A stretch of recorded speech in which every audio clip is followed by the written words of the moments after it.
Nithyanandam Paramasukhadam Kevalam Jnanamurtim Dvandvatitam Gagana Sadrisham Tattvamasya-dilaksham Ekam Nityam Vimalamachalam Sarvadhi Sakshibhutam Bhavatitam Trigunarahitam Satgurum Tam Namami. Welcome to Nithyananda Yoga, where we transcend the limits of conventional practice and dive deep into the source of our being, drawing from the original source of yoga itself. Today, we're embarking on a journey of a simple 308 asanas, the Dvitiya Vinyasa Krama. But it's not just about contorting the body or mastering complex postures. It is about connecting in oneness with the cosmos. Your body will be like wax, moldable and pliable. Today, as we embark on this journey, shed the notion of limitations. Forget the boundaries imposed by your bone and flesh.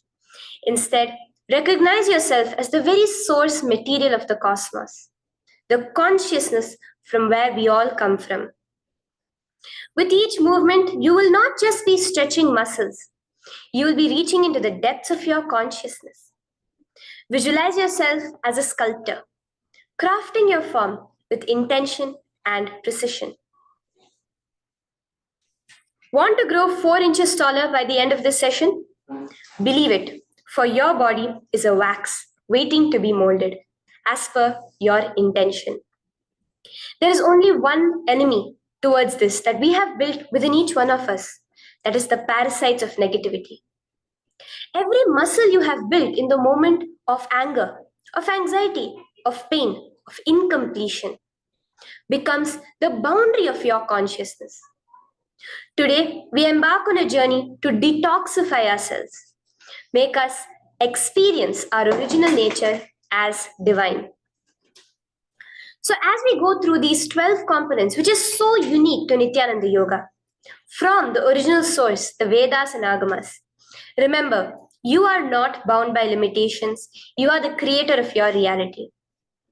Embrace your true nature. Let us sculpt our beings into an epitome of strength, flexibility, and bliss. Welcome to a transformative experience like no other, Nithyananda Yoga. There are 12 different components that consist Nithyananda Yoga. One is the asanas, which we traditionally know of. The various body postures revealed by Paramashiva to align the physical geometry of our body, the physical geography of our body, to the cosmic geometry, the cosmic geography. As Paramashiva says, sthiram sukham asanam, that body posture which is steady, comfortable, because it's in its original nature of Paramashivatva. The second are the pranayamas, the various systematic breathing techniques that Paramashiva has revealed for each one of us, that connect us to the higher dimensions of the cosmos and increase the life energy within us. The fourth are the bandhas, the different internal locks of the body. The third are the mudras, the various hand gestures and body movements to seal that life energy within ourselves. The very word mudra means seals. You will be able to seal the space of oneness within you with Paramashiva. The fourth are the bandhas, the various internal locks of the body to awaken the Kundalini Shakti, our latent potential energy, and make us conducive for the ultimate experience. The fifth are the karanas, the beautiful dance movements of the body, revealed by Paramashiva to put you in the space of ultimate bliss, and which engage all the different parts of your body. The next are the visualizations. As Swamiji says, the intention with which you move your body manifests as your reality. As you hold the visualization within you of the various gods and goddesses of KAILASA, of the various beings of this universe, you manifest the powers of those beings within you. The next are the japas, the various powerful energy vibrations of the cosmos that you will be subtly repeating in your throat center that will cause your very DNA to be bound to the cosmos, to your consciousness with the highest frequency possible. The next are the pramanas, the chanting of the sacred mantras, the original source scripture of Hinduism that reveal the science of Nithyananda yoga, of yoga, because as Swamiji says, yoga has a source and it is Hinduism. These original verses will manifest the vision Paramashiva had when he created yoga in each and every one of us. There are weights, which is an optional component, helps us to enhance our experience of Nithyananda Yoga as revealed from the source scriptures of Hinduism. The next are the mandalas, the cosmic geometrical representation. The Shri Chakra, the Shri Yantra, which is the direct geometrical representation of the cosmos. When you keep that in front of you and gaze at it throughout your Nithyananda Yoga, your body will fluidly just align itself to the cosmos. We have the Abharana, the Rudraksha, which we keep on our body, which acts as an energy battery, sucking in, storing the energy that we produce during this Nithyananda Yoga and releasing it to us throughout the day to fuel our entire day with consciousness. The last but not the least are the Aushadas, the various sacred herbs that you can apply to which can be infused with the thought current of Parameshwatva to manifest it within you.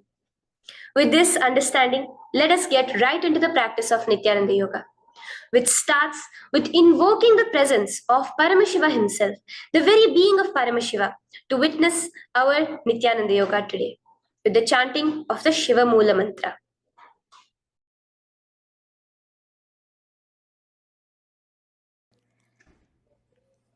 Let us now chant the Shiva Moola Mantra 11 times internally. Om Ham Hom Shivaya Namaha. Om Ham Hom Shivaya Namaha. Om Ham Hom Shivaya Namaha.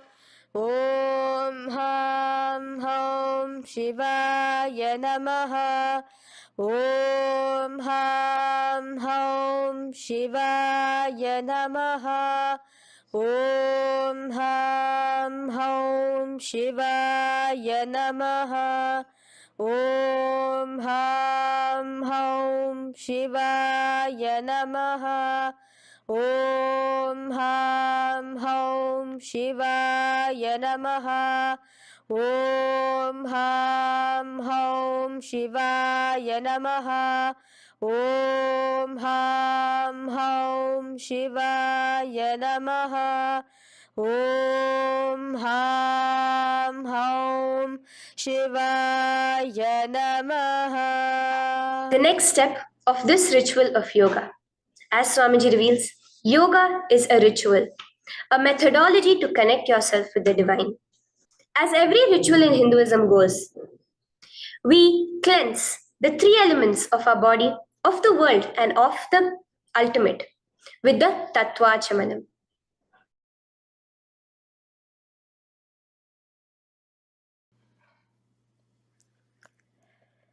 The next is the Tattvachamanam. So now I request all the participants to have the Panchapatram and the Uddharani, the traditional cup and the spoon filled with some fresh water. Now,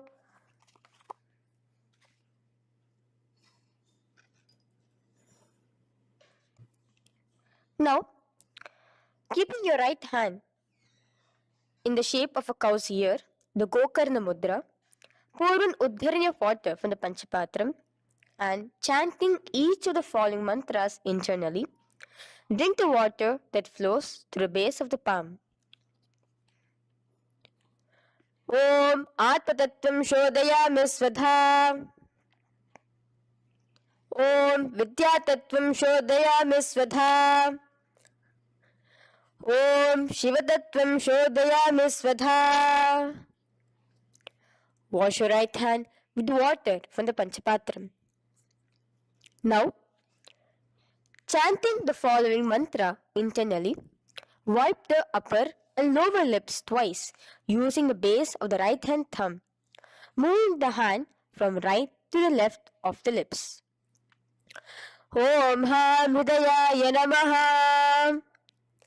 Wash your right hand with water from the Panchapatram. Now, with the tips of right hand index, middle, and ring finger, touch above the upper lips and below the lower lips. Wash your right hand with water from the Panchapatram.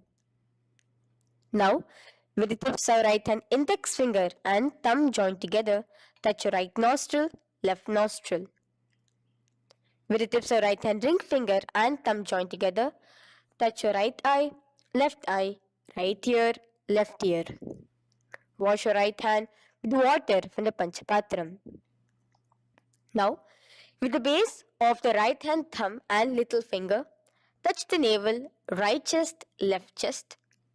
With the right hand, fingertips together, touch the top of the head, right shoulder, left shoulder, and your heart center. With that, we have the Sankalpa. The Sankalpa, the manifestation of our conscious intention. What is it today each one of us want to manifest through Nithyananda Yoga? Hold that in your inner space. Through this conscious intention, which directly happens with the blessings, with the grace of the Supreme Pontiff of Hinduism, Bhagavan Sri Nithyananda Paramashivoham, you will just see your intention manifesting as reality.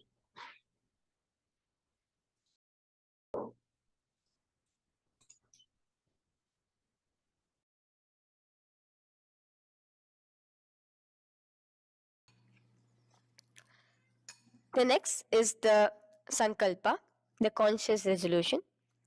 So now I request all participants now to, with your right hand, cover your left palm, which is the Sankalpa Mudra, and keep both the hands on the right thigh. Continue to keep this mudra till the end of the Sankalpa.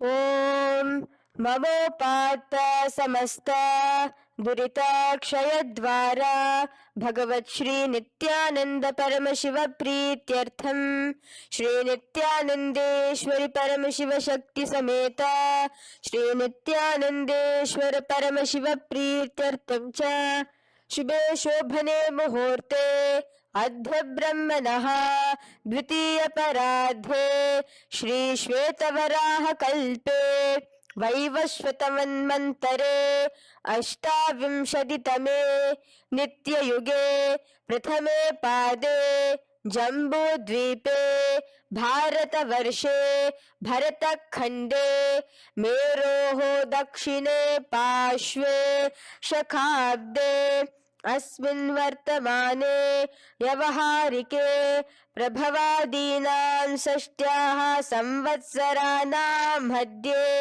शुभनाम संवत्सरे शुभायने शुभऋतौ शुभमासे शुभपक्षे शुभतिथौ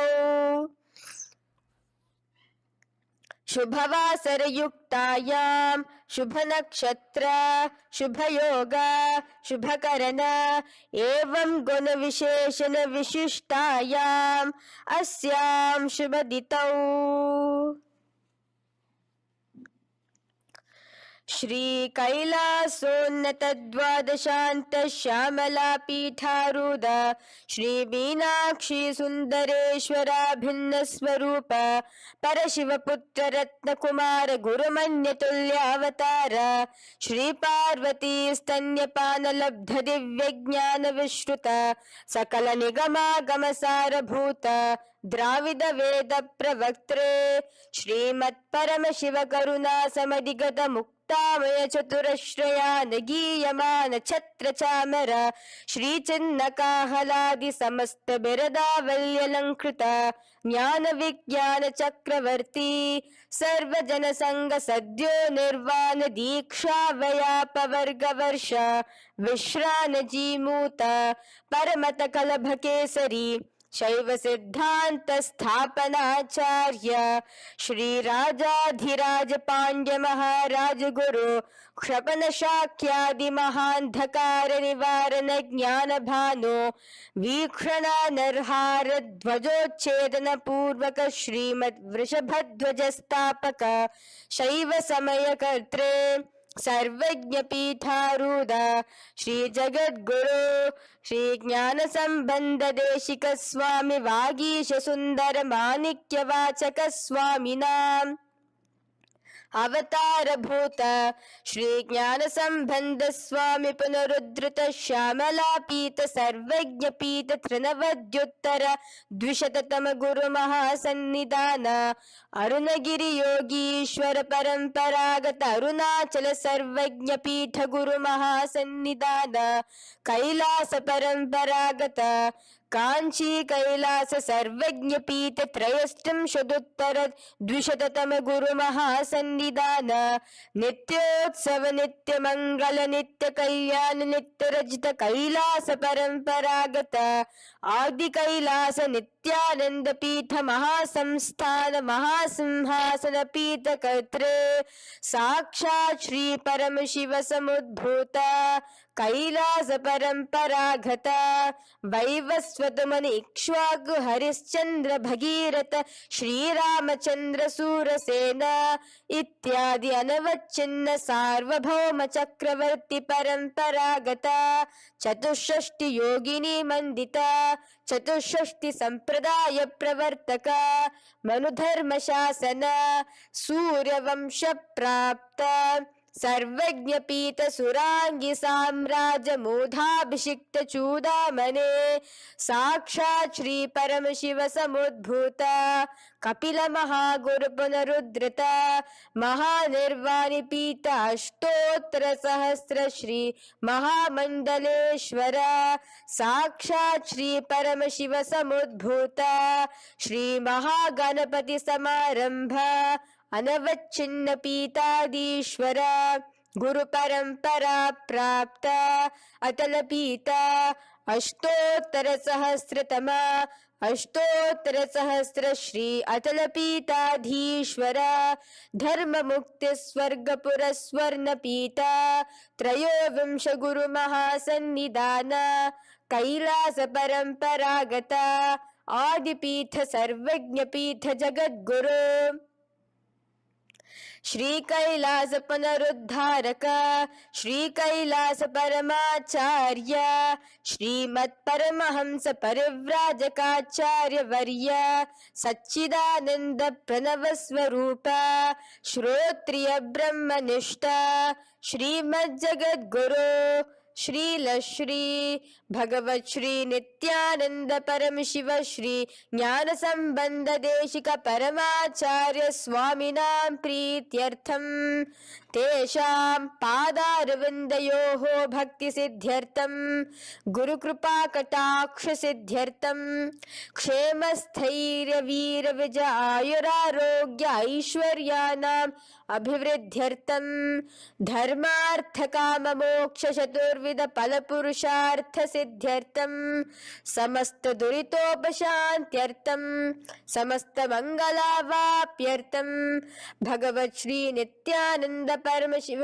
प्रसादेन सकुटुंबस्य ज्ञान वैराग्य जीवन मुक्ति प्राप्त्यर्थम भगवत श्री नित्यानंद परम शिव कृपा कटाक्षेन पूर्ण आरोग्य युक्त दृढ़गात्र यौगिक शरीर सिद्ध्यर्थम परम शिव शक्ति आविष्करणार्थम नित्यानंद योगाभ्यासं करिष्ये. Now wash your right hand with water from the Panchapatram. Om Apaupasprisya. Now, let's get started with the asanas. Okay? Sit first in a cross-legged position on the ground in Sukhasana.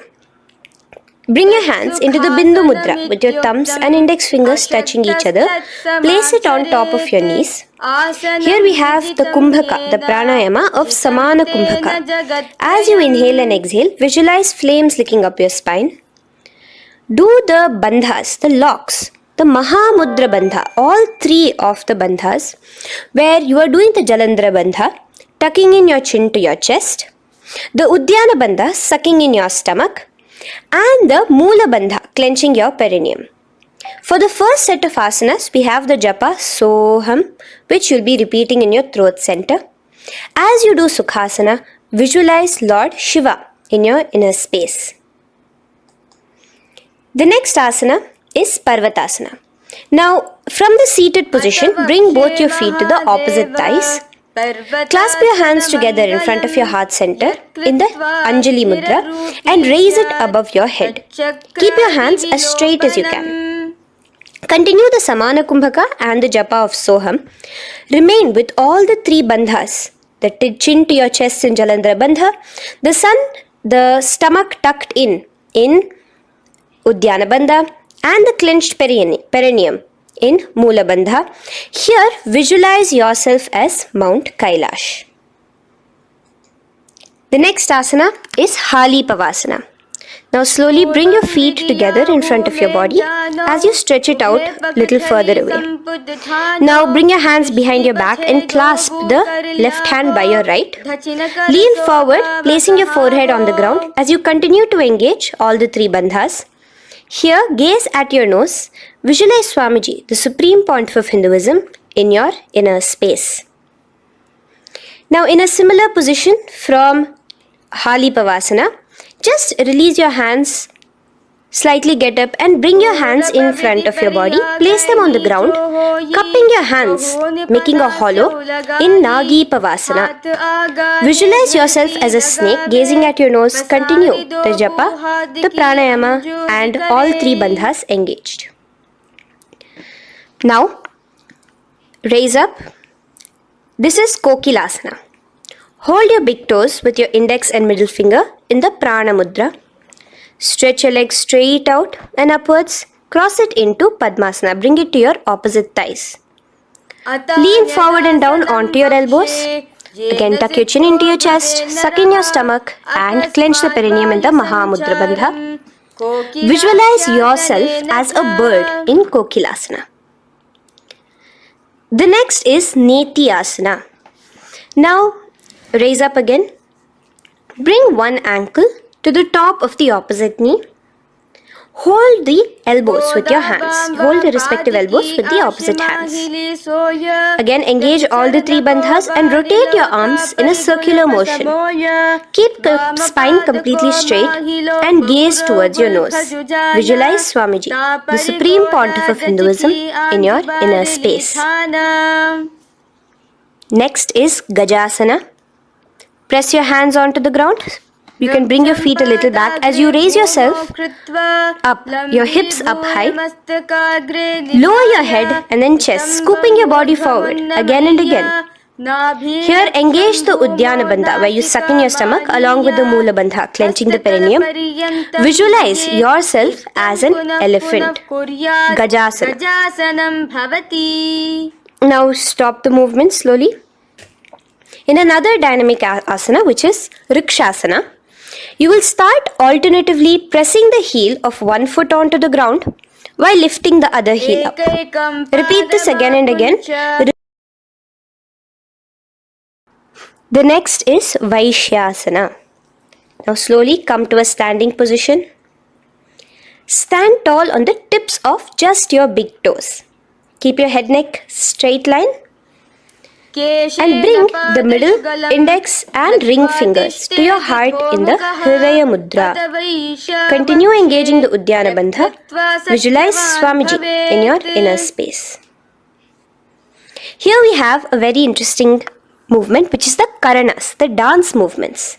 So the first Karana is Urdhva Janu Karana, which literally means the raised knee. So now stand in the Aramandi position, which is your heels touching together, the toes facing outwards, almost at a 45-degree angle. Bend your knees low And keep both your hands at your chest, elbows parallel to the ground. Twist one knee towards the center of your body. Raise it up, back across the body back to the original position. Simultaneously with the leg movement, follow it with your respective hand, up and across the body. Repeat this alternatively on both sides. Now, in Balalingasana, come back to a standing position straight and interlace your fingers from outside in. This is the Sarva Vashankari Mudra. Hold on to your knee, pulling it up towards your chest. Pull it tight. Continue to keep your spine straight. Engage all the three bandhas, the Jalandhara Bandha, the Udyana Bandha and the Moola Bandha. As you are holding your knee, visualize yourself holding, caressing a baby. Balalingasana. The next asana is Pada Asana. Now the same foot which is raised, clasp it with your hands and pull it behind towards your body, holding it with both your hands. Again, engage all the three bandhas, standing tall. Visualize Swamiji, the Supreme Pontiff of Hinduism, in your inner space.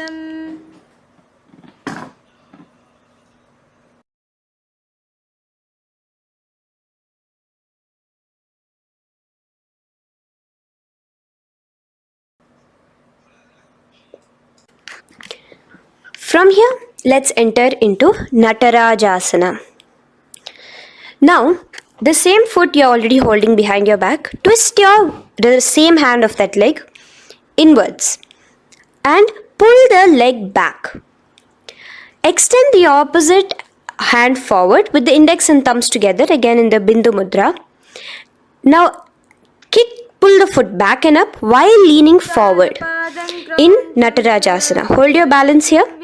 Here you will be engaging only the Moola Bandha, visualizing yourself as Lord Nataraja, the Lord of Dance.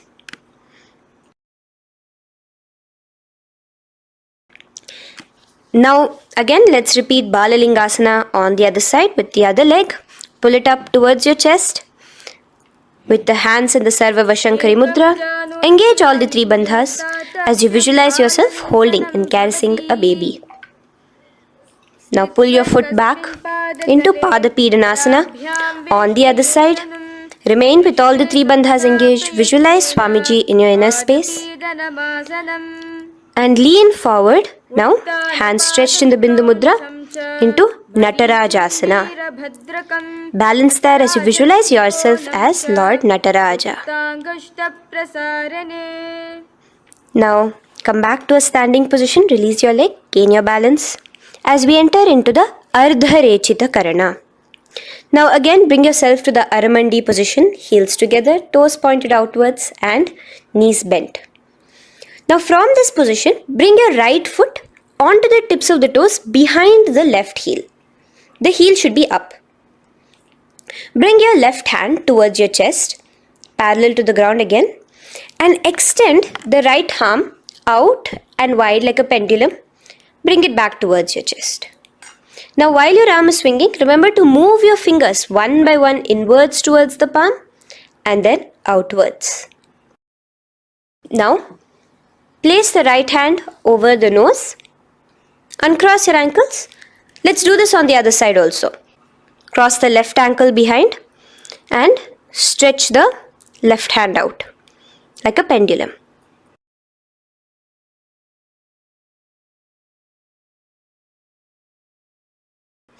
Bring it to your nose and cross the ankles. Now let us enter into the skeleton dance. It's a very powerful meditation. It cleanses the muscle memory. Any patterns which are there within your muscle memory can be completely wiped out through this skeleton dance. Just 2 simple steps. Now stand straight. Visualize yourself as a skeleton. You can close your eyes. Just visualize yourself as pure bones. There are no muscles, no veins, no nerves, tissues, organs, nothing. Just bones, a skeleton form. And shake your body intensely. As a skeleton, you are moving yourself wildly, intensely. Just shake it all out. Move your hands, move your legs, your head. Let there be no bone in your body untouched. Just move it. Move wildly. Shake, shake. Literally feel yourself throwing all the patterns out of your system with the intensity of your shaking.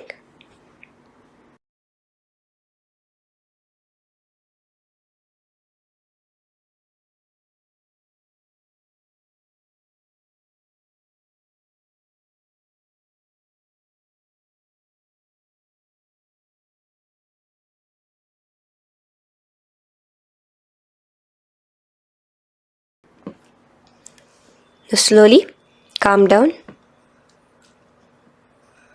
Take a few steps, gain your breath back. That's a powerful meditation we did. Let us do the next Karana. Again, come back to a standing position. Do the Aramandi.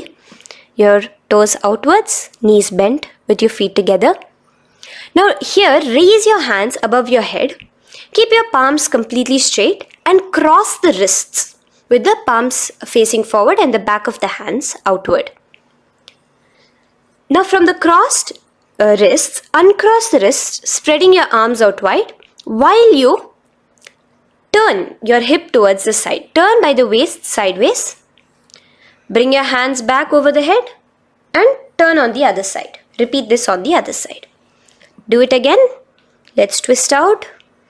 Come back to the middle and twist out again. This is the Kati China Karana. Now stand tall. Raise your hands above your head. Bring yourself to the top of the tip of your toes. Let your hands face each other parallel to the ears. You're tall, pushing yourself, stretching yourself. Again, engage all the three bandhas. Tucking in your chin to the chest, sucking in your stomach and clenching your perineum. Visualize yourself as a palm tree. We have the japa changing over here where you'll be repeating Shivoham in your throat center. Tadasana. Now, as we enter into Uttanasana, relax and lean forward, bringing your hands on by the ground next to your feet. Keep your palms flat on the ground. Try your best. Engage all the three bandhas. Remain with all the three bandhas engaged as you visualize Swamiji, the supreme pontiff of Hinduism himself, in your inner space. Now jump your feet back into Tarakshvasana, coming to a plank position. Keep your hands shoulder width apart. Be steady there. Chuck in your chin to your chest in the Jalandhara Bandha as well as engaging the Moola Bandha. Now rotate your head while in the Jalandhara Bandha from shoulder to shoulder, side to side. This is Tarakshvasana. Visualize Swamiji, the supreme pontiff of Hinduism, in your inner space. Yes. Now lay flat onto the ground in Bhujangasana.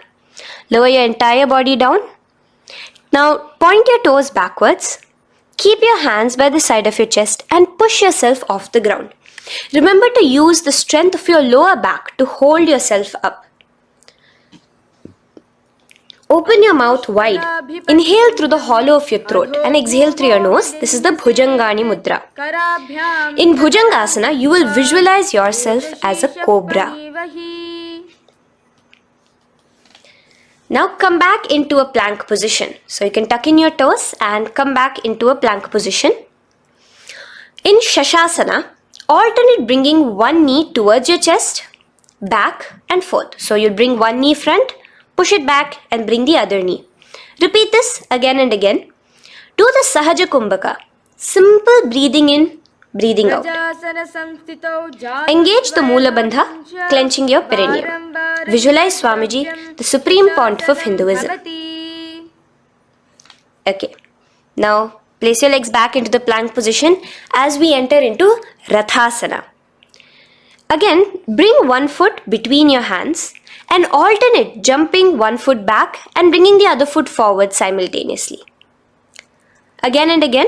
Continue the Sahaja Kumbhaka and the Moola Bandha engaged as you visualize yourself as a chariot, a Ratha, in Rathasana. Now, into Veerabhadrasana. remain one leg in between your hands. So as you jump, one leg comes between your hands, stop in that position, one leg stretched back, and raise yourself up into a standing position. So the front foot will be pointing forwards and bent at a 90-degree angle. The knee will be bent at a 90-degree angle. The other leg, which is extended back, the foot will be pointed sideways at a 45-degree angle. Now raise your palms, hands up, parallel beside your ears. Do the Uddiyana Bandha along with the Mula Bandha, pulling in your stomach in. Gaze towards your third eye as you visualize yourself as Lord Veerabhadra.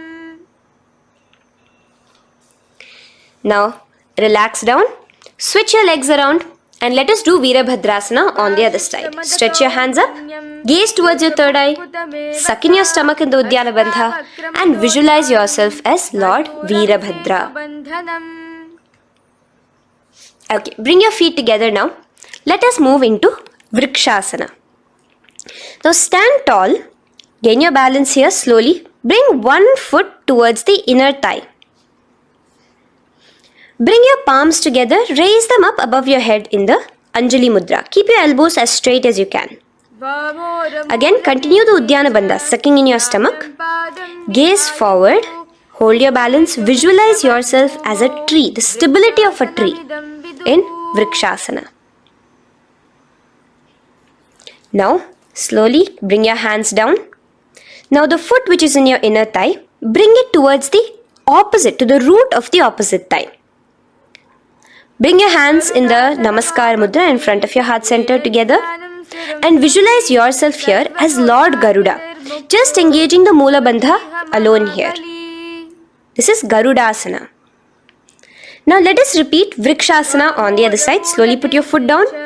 Bring the other foot to the inner thigh. Raise your hands above your head. Suck in your stomach in the Uddiyana Bandha and visualize yourself as a tree.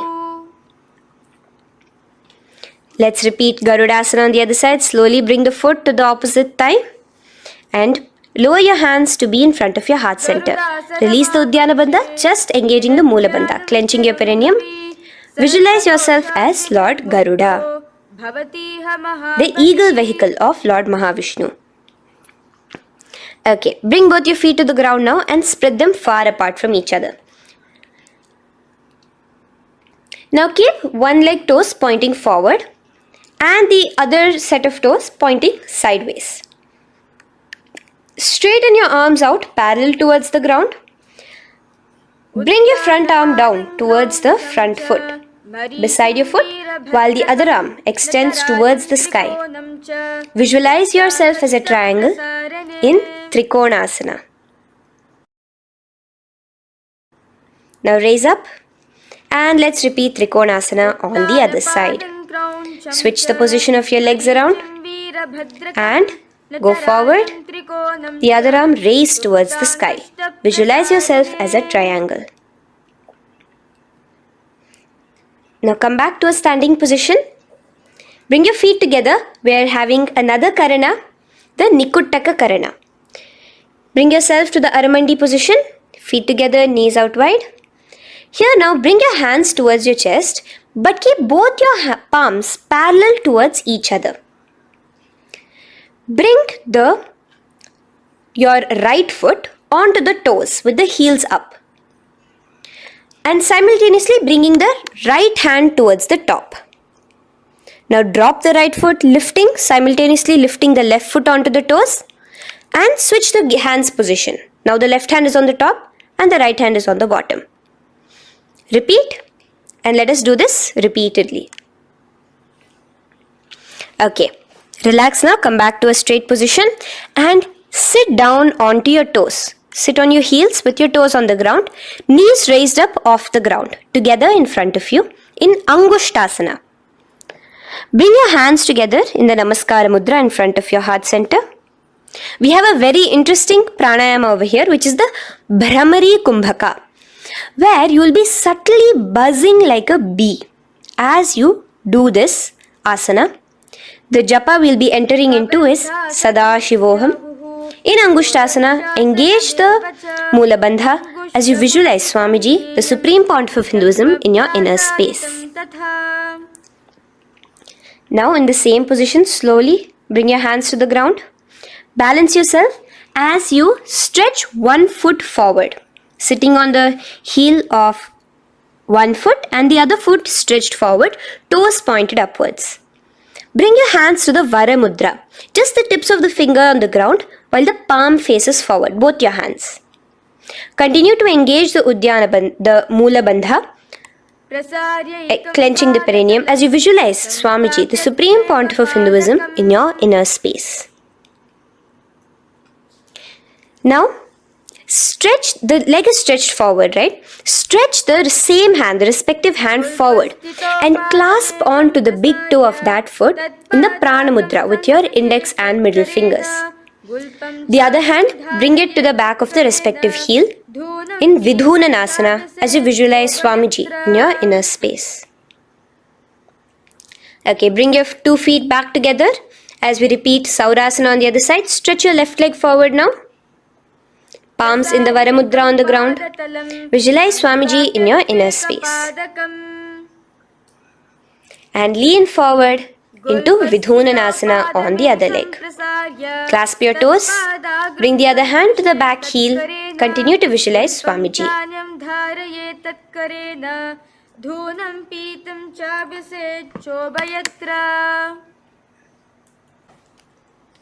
Now bring your 2 feet back together as you continue to sit on the heels, getting a nice toe workout here. Balance on your toes, bring your knees together in front of you. Now place your palms on top of the respective knees with the hands facing upwards, the palms facing upwards. Leave a slight gap between your palms and knees. As you gaze forward, engage the Jalandhara Bandha, tucking in your chin to your chest and look between the gap between your hands. Brahma Jurankushasana. The next is Kapilasana. Now spread your knees wide and place them onto the ground. Keep your hands on the respective knees. Pull your stomach in and up in the Uddiyana Bandha. Gaze towards your nose as you visualize yourself as Maha Kapila Muni, the first man that ever started thinking. In the same position, just release that Uddiyana Bandha. Release the lock of the stomach, but continue to clench your perineum in Mula Bandha as you switch your gaze to your third eye. So from your nose, switch your gaze to the third eye.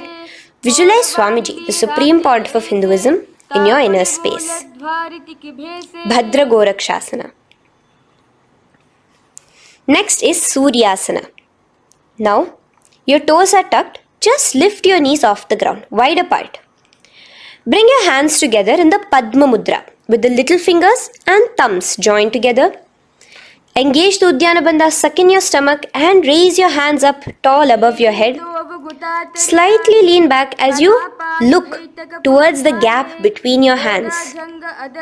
Visualize Lord Surya in your inner space. Now relax, slowly bring your hands to the ground. Sit on top of your heels, the toes flat.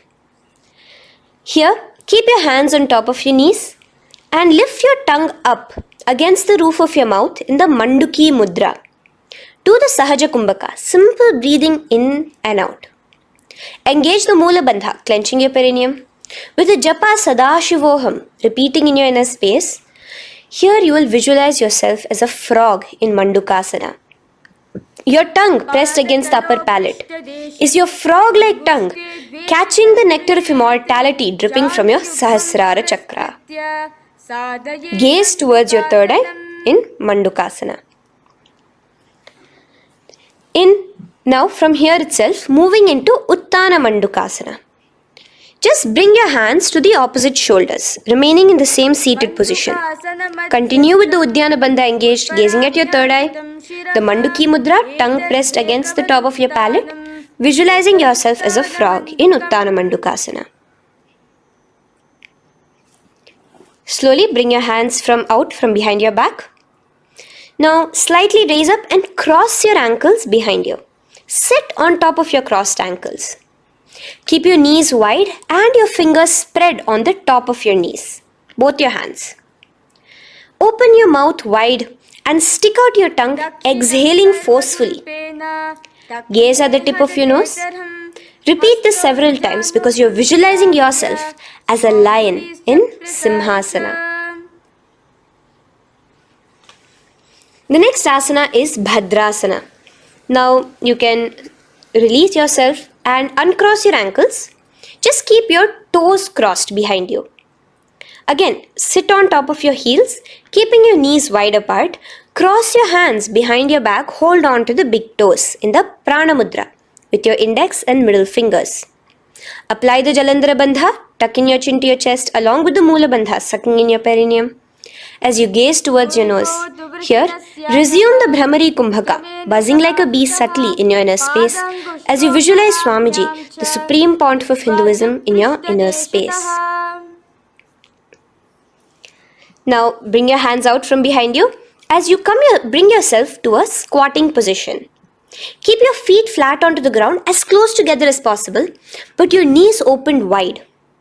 Bring your body in between your knees, your torso in between your knees, and take your arms in and around your knees towards the back, clasping your fingers, interlacing your fingers behind you in the Parashu Mudra. Gaze towards your nose. Visualize yourself as a crow in Kakabhusandhiya Asana.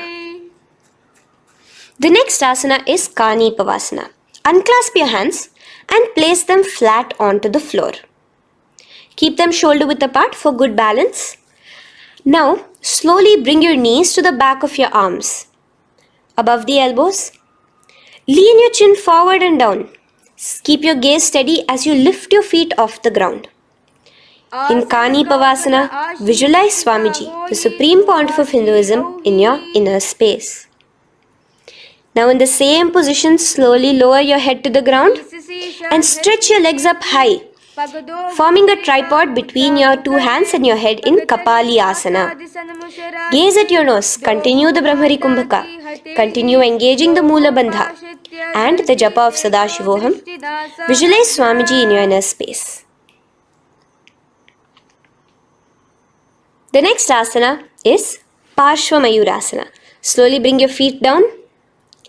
Yes, relax. And now squat on your toes with your knees together and twist your body. Place both the hands to one side of your knees. Now bring one of your elbows to the knee and the other of your elbows towards the hip. Lean onto your arms, balance, extending your legs out to the side. Gaze towards your third eye, visualizing yourself as a peacock. In Parshva Mayurasana, as you do the pranayama, the Rechaka Kumbhaka, let your exhalations be prolonged and your inhalations be slightly shorter. Now relax, bring your feet to the ground and bring your body to the other side of your knees. As you repeat Parshva Mayurasana on the other side, lean forward, stretch your legs, gaze at your third eye, visualize yourself as a peacock. Now let's do Bhairaganathasana. Now come again to a plank position. Place your hands down, stretch your legs back and bring one foot around your shoulder to be placed in between both your palms. Gaze at your third eye. Just engage the Mula Bandha, clenching your perineum. Here, this is Bhairaganathasana. Visualize yourself as Lord Kala Bhairava. Slowly bring your foot out and bring the other foot in between your palms, remaining in the plank position. Continue to visualize yourself as Lord Kala Bhairava in Bhairaganathasana on the other side. The next asana is Unmukha Pithasana. Now from the same plank position, bring your forearms onto the ground. Be steady as you walk your feet closer towards yourself, forming like a slight mountain. In Unmukha Pithasana, gaze at your third eye. Continue the Rechaka Kumbhaka. Visualize Swamiji in your inner space. The next asana is Vashishthasana. Now, just raise yourself onto one of your hands. So, release your forearms off the ground and raise yourself onto your right arm. And keep your body completely parallel to the ground as you raise your left arm straight above your head. Visualize yourself as Rishi Vashishta as you do the Vashishthasana. Gaze towards the hand on the top. Now slowly bring that hand down. As you switch the hands, bringing your right hand up towards the sky. Balance there, completely straight on your toes.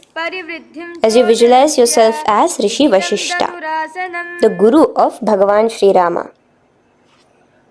Now, bring your feet forward into Anjani Asana. So here you will be sitting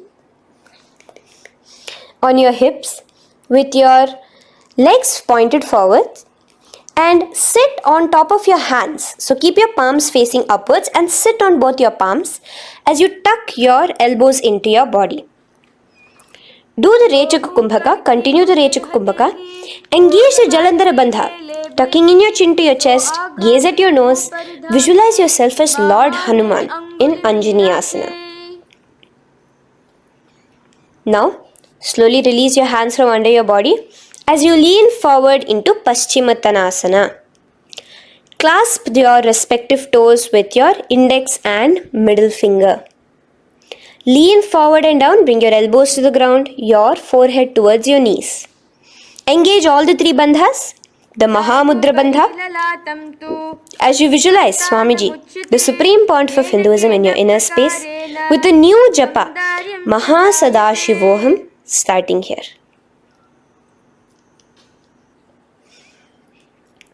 The next is Ugrasana. Now, you can raise up and clasp your hands behind your neck in the Parashamudra. Interlace both your fingers. Lean forward and down, bringing your forehead to your knees and your elbows onto the ground. Again, engage all the three bandhas in the Mahamudra Bandha as you visualize Devi Kali in your inner space in Ugrasana. The next is Marichi Asana. So raise up and keep one leg pointed forward while you bring the other leg towards the groin, the knee pointed upwards. Place the foot flat on the ground. Now lean forward, bring both your hands, wrap your arms around the raised knee, clasping your hands behind the back together. Bring your chest to the thigh with your head towards the knee. Here engage just the Moola Bandha, sucking in your perineum, as you visualize yourself as Rishi Marichi in Marichi Asana. The next asana is Mahamudrasana. Now slowly raise up and the raised knee, let it rest by your side with your leg towards the inner thigh of the opposite leg. Now again reach down, hold your foot, bring your elbows to the ground, your forehead to your knees. Engage all the three bandhas in the Mahamudra Bandha. Gaze at your nose, visualize Swamiji himself in your inner space. Raise up. Let's repeat Marichi Asana on the other side. Bring the other foot straight while the other foot comes into the groin. Knee up. Lean forward, clasping your hands behind your back. Visualize yourself as Sage Marichi. Now from here, raise up, engage all the three bandhas as you let your knee fall to the side. Lean forward, clasping the foot. Gaze at your nose. Visualize Swamiji in your inner space in Mahamudrasana on the other side. Now, bring yourself to a seated position. Sit and bring the soles of your feet together. Bend your knees and keep your heels as close towards you as possible. While try to touch your knees to the ground. Clasp your feet together with both your hands. Maintain a straight spine. Gaze towards your nose in Bhadrasana 2. Visualize Swamiji, the supreme point of Hinduism, in your inner space. The next asana is Gwali Pavasana. Now, keeping your feet together, just bring your hands towards the respective knees. Just lightly place them there. Tuck your chin to your chest in the Jalandhara Bandha, continuing to engage the Moola Bandha, clenching your perineum. As you gaze at your nose, visualize Swamiji, the supreme point of Hinduism, in your inner space. Now, push your soles slightly further away from you. The joined feet, push it further away from your body. And lean forward, keeping both your hands, the fingers inside of the feet. Hold the soles of your feet. Lean forward and down. Bring your forehead to the ground. Gaze at your nose. Visualize the Yoni Mandala in your inner space. In Joni Asana. The next is Meditative Asana. Raise up. Stretch your arms out wide beside your body as you lean forward, your arms going over your knees. Bring your forehead to your feet. Continue to gaze at your nose. Visualize Swamiji, the supreme point of Hinduism, in your inner space. Now, in Siddha Samadhi Asana, raise yourself up. Now, put your forearms underneath the calves of the respective legs. Let your palms face up towards the sky as you bring your head down to your feet. Gaze at your nose as you visualize Lord Surya in your inner space in Siddha Samadhi Asana.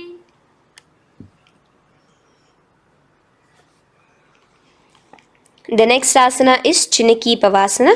Raise up now. Bring both your feet together in front of you. Bring your feet back close to your body. Now place your hands underneath both the feet and pull your feet open like a book facing towards the sky. Both your feet.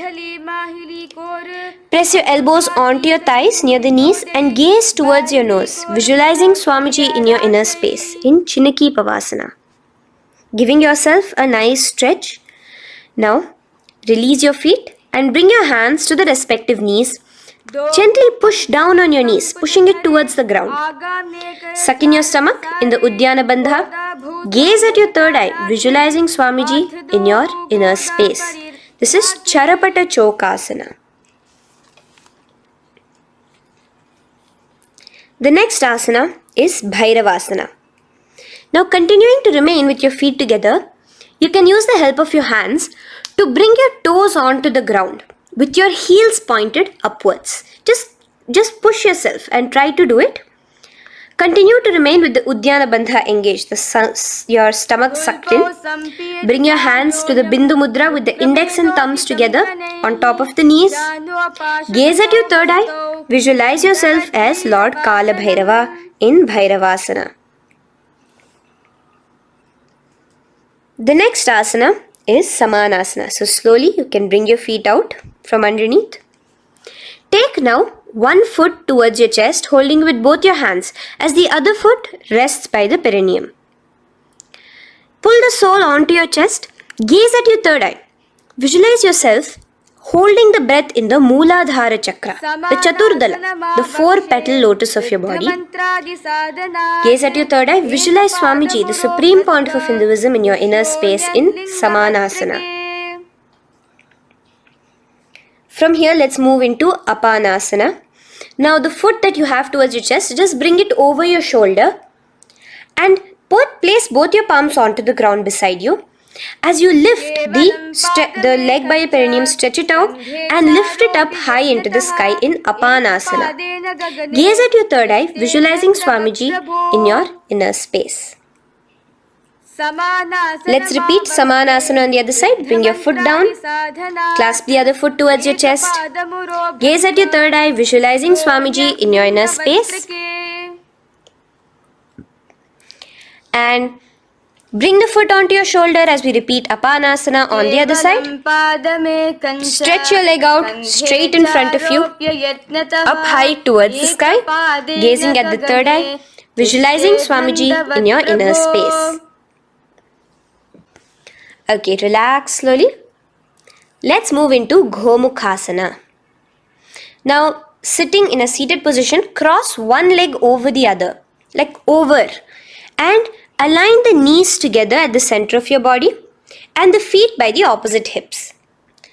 Place both your hands on top of the stacked knees. Gaze at your nose. Here we have a beautiful pranayama, very cooling pranayama, which is the Sheetkari pranayama, where you will be inhaling through your clenched teeth with your tongue pressed against behind your teeth and exhaling through your nose, creating a hissing sound. The japa will be for the next sequence of asanas. Om Nithyanandoham. Visualize the face of a cow in Gomukhasana. Now keep your knees crossed. From the knees, bring your hands towards the respective toes on the side of the body. Clasp the big toe in Pranamudra. Suck in your stomach in the Uddiyana Bandha. Visualize yourself as Rishika Anasuya in Anasuyasana. Now in Anasuyasana 2, just bring your hands behind your back, clasped together, interlaced fingers in the Parashamudra. Lean forward and down. Try to bring your nose to touch the ground in front of you. Just visualize yourself as Rishika Anasuya and gaze at your nose. Anasuyasana 2. Raise yourself up now.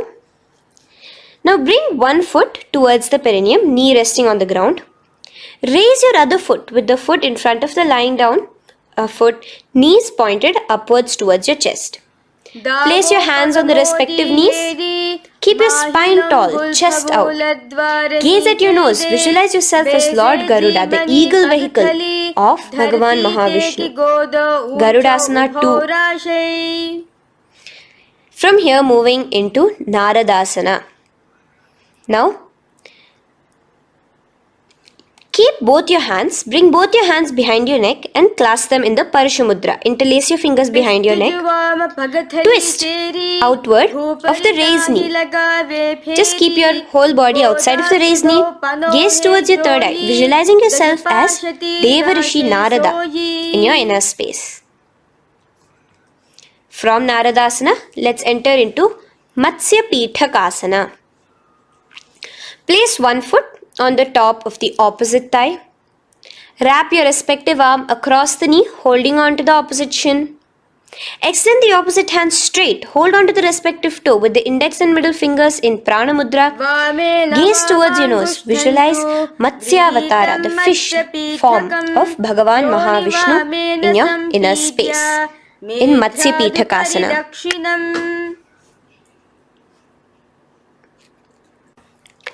From there, let's repeat the Gomukhasana and the rest of the asanas on the other side too. So slowly you can cross your knees over to the other side in Gomukhasana. Keep your hands on the top of your knees. Gaze at your nose as you visualize the face of a cow in Gomukhasana. Continuing into Anasuyasana on the other side, bring your hands to your toes. Suck in your stomach in the Uddiyana Bandha. Gaze at your nose, visualize yourself as Rishika Anasuya. And lean forward, bringing your hands behind your back in Anasuyasana 2. Interlace your fingers in the Parashamudra. Continue to gaze at your nose, visualizing yourself as Rishika Anasuya. As you relax the Uddiyana Bandha, just clenching the Mula Bandha alone. Raise up, bring your feet together in front of you as we enter into Garudasana 2. Place your hands on the respective knees. Stay straight. Visualize yourself as Lord Garuda as you gaze towards your nose. And twist your body out of the raised knee, hands clasped in the Parashamudra behind your neck. Gaze at the third eye, visualizing yourself as Devarishi Narada. And bring the foot to the opposite thigh as we enter into Matsya Peacock on the other side. Clasp your toe in Prana Mudra. Gaze at your nose, visualizing Matsyavatara, the fish avatar of Lord Vishnu in your inner space. Now let's enter into Matsyendrasana. Remaining in the same position with one foot on the opposite thigh, place the other foot on the ground on the far side of the other thigh. Twist. Bring your elbow outside the raised knee. Keep the raised arm by your neck. Turn backwards. Gaze towards your third eye. The other hand straight out. Visualize Matsyendranatha, the great Rishi and master of Hatha Yoga in your inner space. Just switch your hands around. Straighten the hand that was originally bent and bend the other hand towards your neck. As we enter into Kubhasana, visualize yourself as a camel. Continue to gaze at your third eye. Now, straighten out both your hands straight out in the same position. Continue to gaze at your third eye, visualizing Matsyendranatha, the master of Hatha Yoga in your inner space. Now slowly take your foot off from the thigh. As we enter into Matsyendrasana on the other side, bring the other foot to the thigh. Place the other foot on the far side. Twist, bringing your elbows outside of the raised knee, hands on the head. The other hand stretched out back. Twist, gazing at your third eye. Visualize Matsyendranatha in your inner space. Switch the hands around as we enter into Kubhasana. On the other side, remember to visualize yourself as a camel. Now stretch both your hands out in Matsyendrasana 2 on the other side. Visualize Matsyendranatha in your inner space. Now, with one leg on the thigh, bring the other foot too to the opposite thigh in Padmasana. Place your palms on the respective knees. Engage all the three bandhas in the Mahamudra Bandha, tucking your chin to your chest, sucking in your stomach and clenching your perineum. We have a new pranayama here, which is the Shitali Kumbhaka, where you will continue to inhale through the teeth without creating the hissing sound, and exhale through your nose. A new japa of Om Nithyananda Mahasadashivoham starts here. Gaze at your nose in Padmasana, visualizing yourself as Bhagavan Paramashiva. Now, keeping your legs in the same position, just cross your hands over each other, clasping onto the toes with your index and middle fingers in the Prana Mudra. Gaze at your nose, visualize yourself as Devi Parvati, the consort of Lord Paramashiva in Padmasana 2. Now, uncross your hands. Take your hands and insert it into the gap between your thighs and your calves. Put both your hands within and pull it out on the other side. As you balance on your hands, lifting your whole body off the ground, visualize yourself as a rooster in Kukkutasana. Now relax. Take your hands out from inside your feet as we enter into Baddha Keki Asana. Place your hand onto the ground as you raise up on your knees. Place your palms on the ground, fingers pointing towards the legs. Now keep your elbows together, pressed against your navel. Slowly lean forward, balancing, and extend your knees off the ground, visualizing Swamiji in your inner space. In the same position, stretch your legs out behind you. In Mayurasana, visualize yourself as a peacock. Hold your balance. Relax now. Yes, relax flat onto the ground into Makarasana. Lay down completely flat. Keep your feet pointing outwards, far away from each other. Place your forehead on the mat. Interlace your fingers behind your neck in the Parashumudra. Just relax, visualizing yourself as a crocodile as we go back to the Sahaja Kumbhaka, the simple breathing in, breathing out. Just keep the Moola Bandha alone engaged.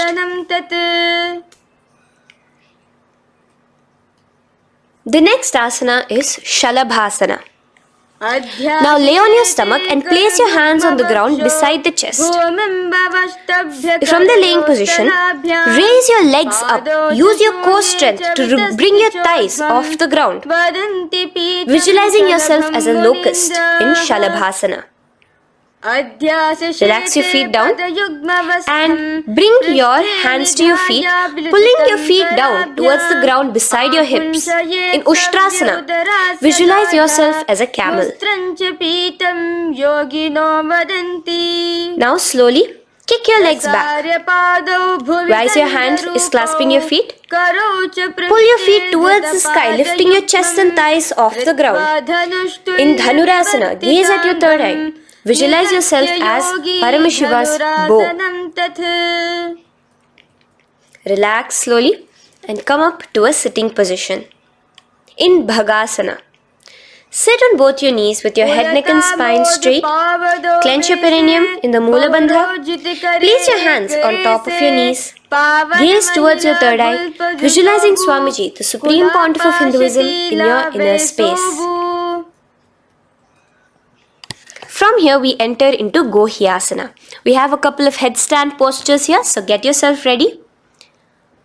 Now place your forearms on the ground with your fingers interlocked. Ensure your elbows are at shoulder width for the best balance. Place the top of your head on the ground, holding your head with your hands. Slowly walk your toes forward until your hips are in a straight line with your shoulders, and just kick your feet up slightly. Make sure not to lose your balance. Keep your knees bent together at your chest. Toes pointed upwards. Gaze to your nose, visualizing Swamiji in your inner space. From here, stretch your legs out into Shirasasana, continuing to hold the balance there as you continue to gaze at your nose, visualizing Swamiji in your inner space. Bring your feet to the ground, relax slowly. The next asana is Podhyasana. So come to a seated position. Bring your hands behind your calves, stretching your legs up and your forehead to your knees. Visualize Swamiji in your inner space. Here we have a new Kumbhaka, which is the Bhastrika Kumbhaka, where you will be exhaling forcefully, making the sound of a bellows. Podhyasana. The japa for this next series is Om Nithyananda Paramashivoham, the Mahavakya. Relax yourself. Continuing to remain balanced with your legs up, just bring your hands to the opposite shoulders. In Parighasana, visualize yourself as a mace as you gaze towards your third eye. Now relax. Keep your elbows and palms onto the ground as your legs are raised. Visualize yourself as a boat in Naukasana. Continuing to gaze towards your third eye, remember to continue the Bhastrika Kumbhaka. Forceful exhalation. Now, continuing to keep your balance, just bring your hands to your feet and scoop your hands underneath the heels, pull it towards the chest. Keep your spine upright, gaze towards your nose. Visualize yourself as Lord Rudra in Rudrasana, the most ferocious form of Paramashiva. Now lay on your back, so you can remove your hands from underneath your feet and lay on your back. With your feet flat on the ground, knees pointed upwards. Now place your palms down. Just let your fingers touch the back of your heel. Do not clasp your feet. Lift your hips up high, pressing the feet onto the ground. Chin tucked to the chest in the Jalandhara Bandha automatically. Gaze at your nose, visualizing Swamiji in Unmukha Pithasana 2. Now lay onto the ground in Shavasana. Just lay completely flat with your palms facing upwards by the side of your body. Just unclutch from any movement happening within you. Visualize your body is dead. The supreme point of Hinduism, Swamiji is just liberating you. Just let your awareness, your energy completely pervade your body in the Shakti Chalan Mudra as you continue to vibrate with the Mahavakya.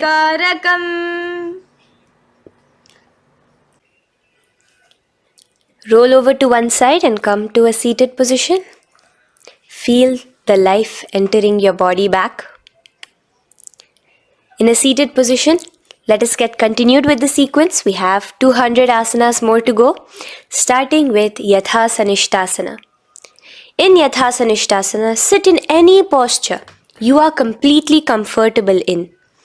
Bringing your hands into the Bindu Mudra with the thumbs and index touching. Start off with the Samana Kumbhaka. As you're inhaling and exhaling, feel flames licking up your spine.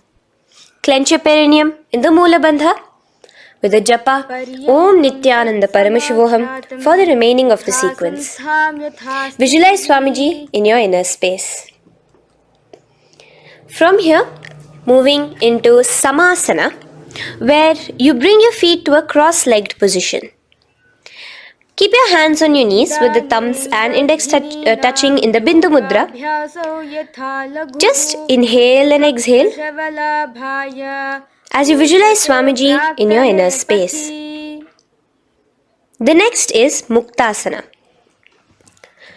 Press your left foot against your genital region. Place the right foot on top of your left. Keep your hands facing downwards on top of your knees. Sit straight, gazing towards your nose.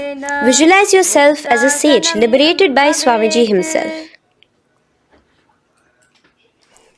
Now, continue to remain in the same position as we go into Siddhasana, where your gaze will be switching from the nose to your third eye.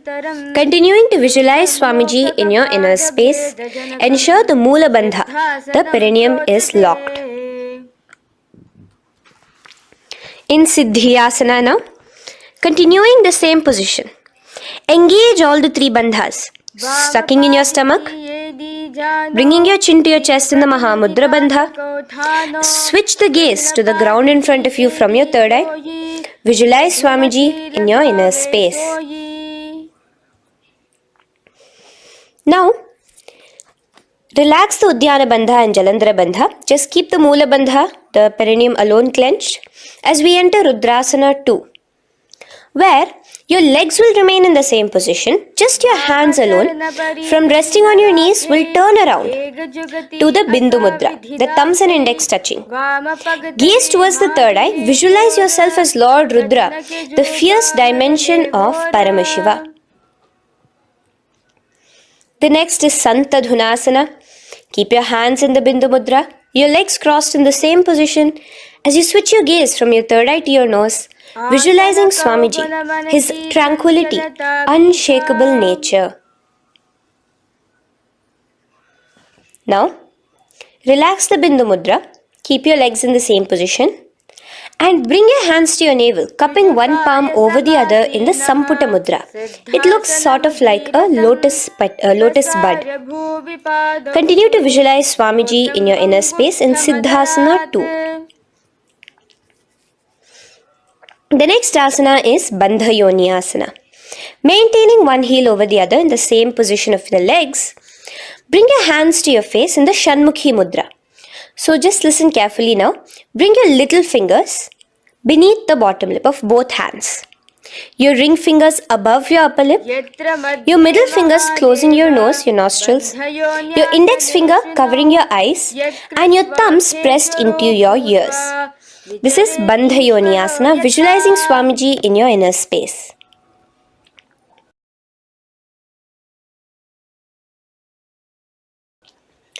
The next asana is Virasana. Now, you can remove your hands from your face and bring one foot onto the opposite thigh, and the other foot underneath the thigh. Keep your hands in the Bindu Mudra, thumb and index fingers together on the top of your knees as you embody the space and state of bravery, Veera, in Virasana. Now, changing the leg position again as we enter into Valmikasana. Keep your left heel on the right side of the generative organ, toes under the thigh. Keep your right foot on top of the left leg, toes by the knee. Again, bring your hands into the Bindu Mudra on top of the knees. Gaze towards your third eye. Visualize Rishi Valmiki, the poet, the first poet and author of Ramayanam. The next asana is Joni Mudrasana. So you're going to remain here as you switch your gaze to your nose, visualizing the Yoni Mandala, a beautiful formation, divine cosmic geometry, representing Devi, Shakti, a symbol of the creative energy of the universe in Joni Mudrasana. In the same position, switch your gaze to your third eye, continuing to visualize the Yoni Mandala in your inner space. Now, let's move into Bhadrasana 3. So bring your feet, the soles of your feet together, uncross them and bring them together in front of your body. Hold it with both your hands, pulling it against you. Push your knees down towards the ground. As you gaze at your nose, suck your stomach in the Uddiyana Bandha. Visualize Lord Veerabhadra in your inner space. Bhadrasana 3. In the same position, we are entering into Aghorasana, where your left hand will rest on top of the left knee, while your right hand comes towards your face. Now, do the Khechari Mudra, where you are bringing your tongue towards the upper palate, gazing towards your third eye. Now, with your right hand, cover your mouth, close the left nostril with your index finger, inhale through the right nostril. Close both the nostrils, hold your breath and exhale through the left nostril in the Abhyantara Kumbhaka. Repeat this on the other side. Visualize yourself as an Aghori, completely dedicated to Paramashiva in Aghorasana. The next asana is Kaneri Pavasana. So you can Distance your feet a little away from your body. As you lean forward, place your elbows onto the soles of your feet and rest your chin on your palms. Gaze at your nose, suck your stomach in Uddiyana Bandha. Here, continuing with the Rechaka Kumbhaka, where your exhalations are prolonged than your inhalations, visualizing yourself as a female elephant drinking water in Kaneri Pavasana. The next asana is Parasana. So now, come to a seated position, raise yourself up and keep your knees raised. Bring your hands underneath your knees, between your calves and thighs, and clasp them together. Interlace your fingers in the Parashamudra in front of your navel. Lift your feet off the mat. Visualize Swamiji, the supreme point of Hinduism, in your inner space as you gaze at your nose in Parasana. The next asana we'll be moving into is Gopi Chandasana. Now take your hands out from in between the feet as you let your feet rest on the ground. Take your hands out from underneath your calves. Interlace your fingers around the feet with the soles of the feet together and raise it up towards your chest. Rest your knee on top of your feet. Gaze at your nose. Embody the state and space of a king in Gopi Chandasana. The next asana is Udarasana. So now just quickly release your legs, bring your hands underneath your calves and hold on to your feet again from inside out. Both your feet together. Bring your feet up to your chin, resting your chin on top of the interlaced fingers. Bring your feet to your chest, gaze at your nose, visualizing your body, the supreme point of Hinduism, free from any defects in Udarasana. Now, in the same position, just lift your legs up towards your head. Let the top of your hands come towards the top of your head, your forehead. And this is Vishishtasana. Visualize yourself excelling in everything in this posture. Now, slowly relax. Keep your hands underneath your shins as you take your hands up to the shoulder, pulling your hand and interlacing your fingers behind your neck. In Bhujasana, visualize yourself as a cobra. The next asana is Kalyanasana. So in the same seated posture, bring your hands around from behind your neck, remove them and put them around your back, interlacing the fingers behind you. Gaze at your nose. Visualize yourself as a beautiful, auspicious goddess in Kalyanasana.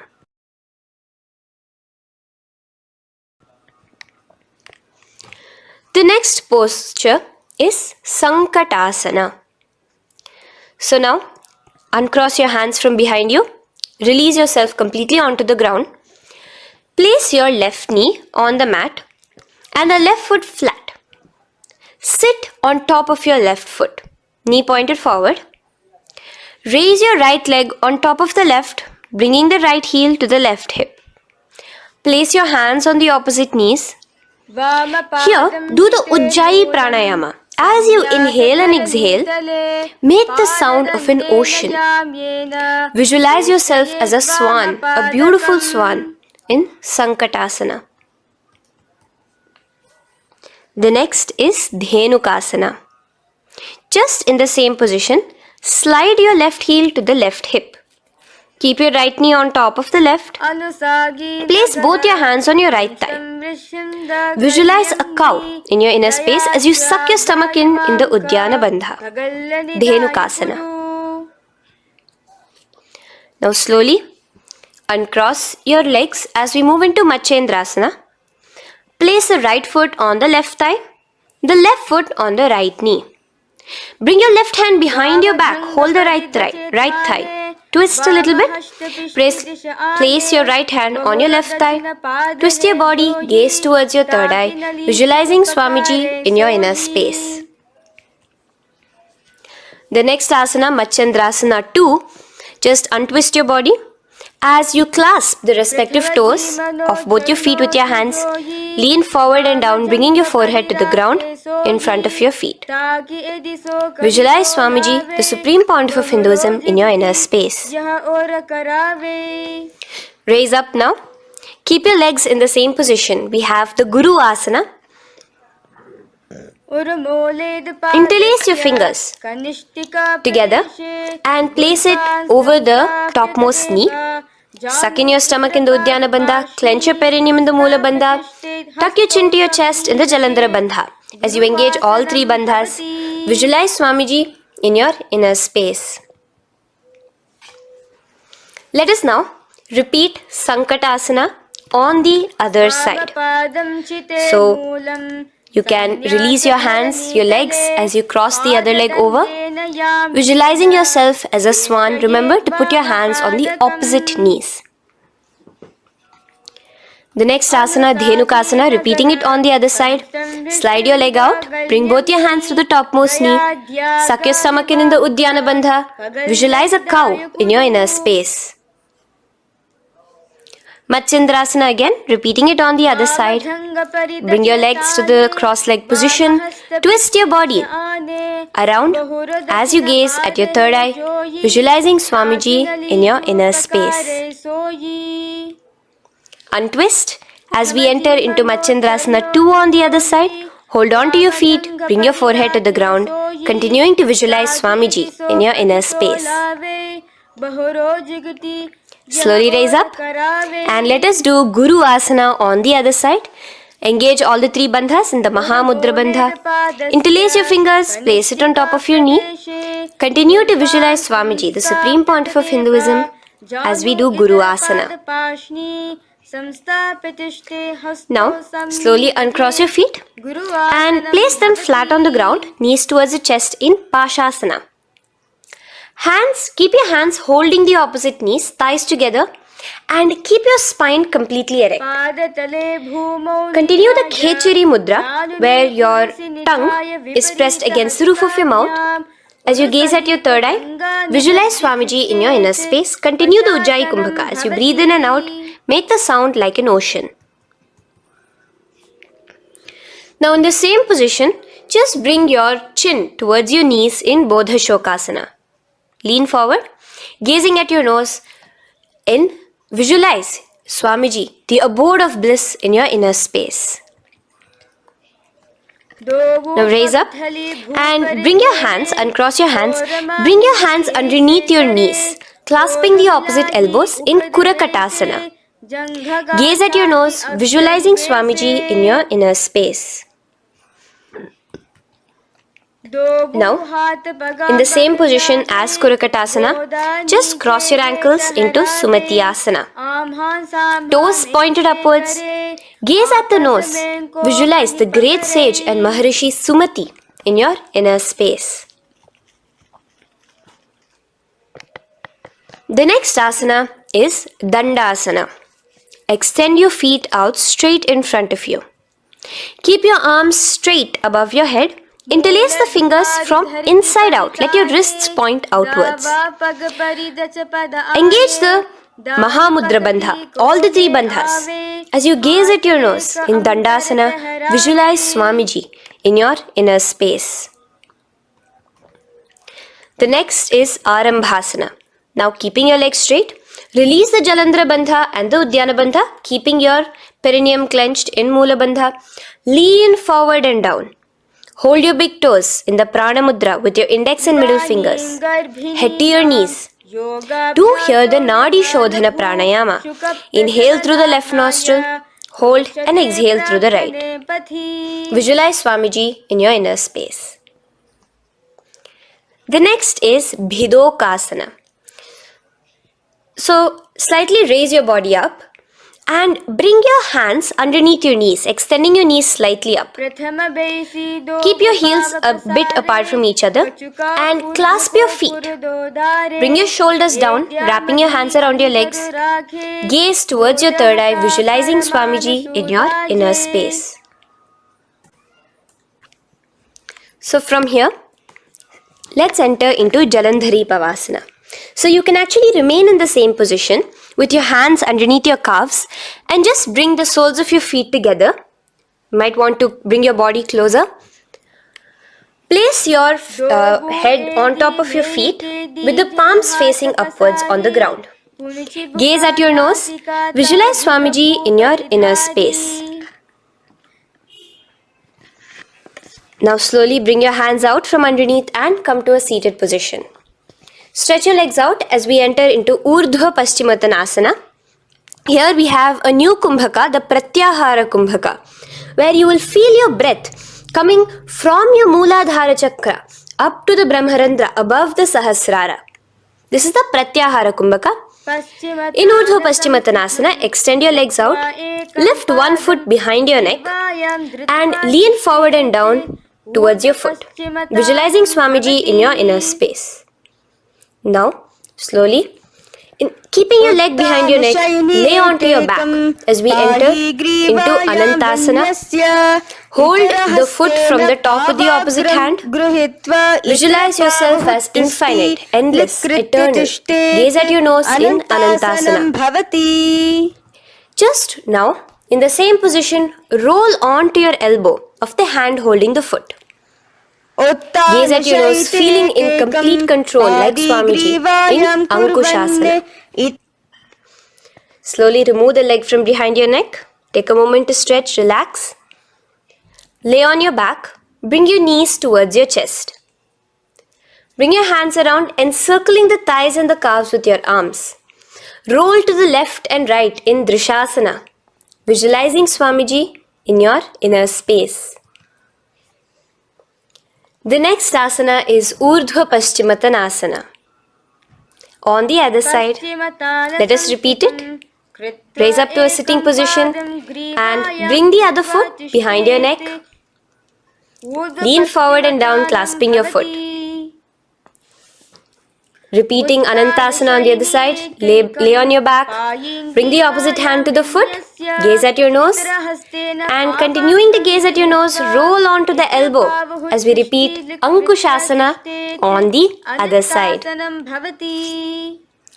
Now, you can release your foot and try to remain in the same position without removing the leg from behind your neck as you bring the other leg too to cross behind your neck with both your legs behind your head. Laying on your back, bring both your hands to clasp behind your back.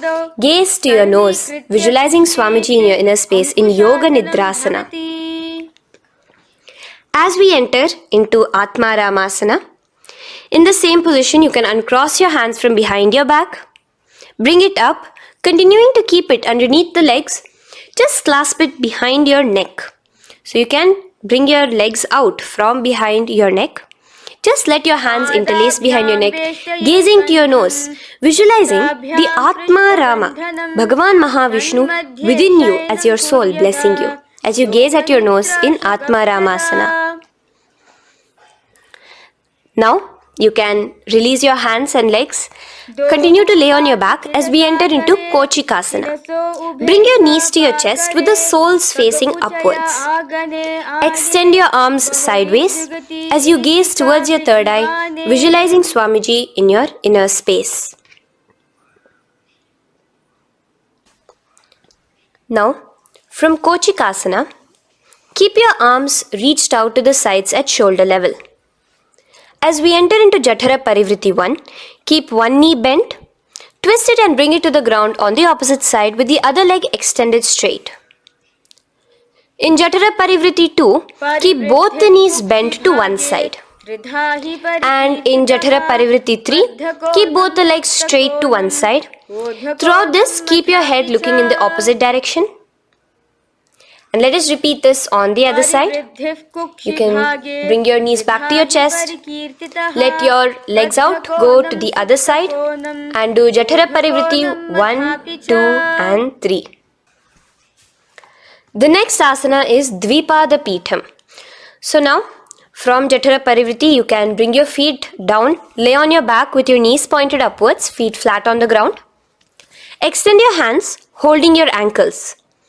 And lift your hips up. Engage the Jalandhara Bandha automatically as you raise your hips up, gaze at your nose, visualizing yourself as a bridge in Dvipadapitham. Now in Paryankasana, so you can lay back onto the ground and place your feet flat. Bring your arms over your head, placing the hands flat near your shoulders with the fingers pointing towards the feet. Lift your entire body up and off the ground in Paryankasana as you visualize yourself as sturdy as stone furniture. Lay back down slowly as you bring your hands out. Keep your knees to your chest here and your hands on the shoulders as we enter into Svottanasana. Visualize you're laying on your back as a playful dog. Move your hips in the circular motion. Do the Sahaja Kumbhaka. Now let us enter into Viparita Karani. First, bringing your arms out from behind your shoulders. Let your arms be extended by the side of your body.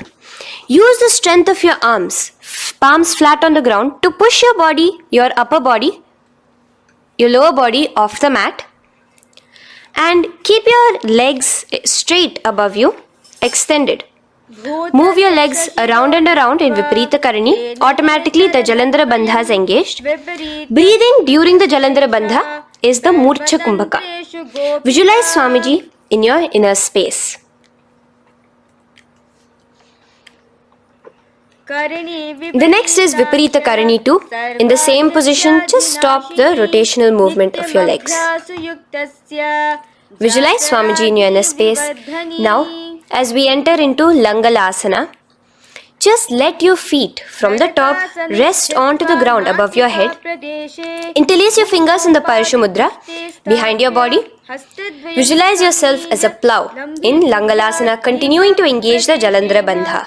भूमिं कर्षयेत् लङ्घलासनं भवति. Now, in Shaita Paschimottanasana, bring your hands out from behind your body and hold on to the toes above your head. Keep your legs and hands completely straight.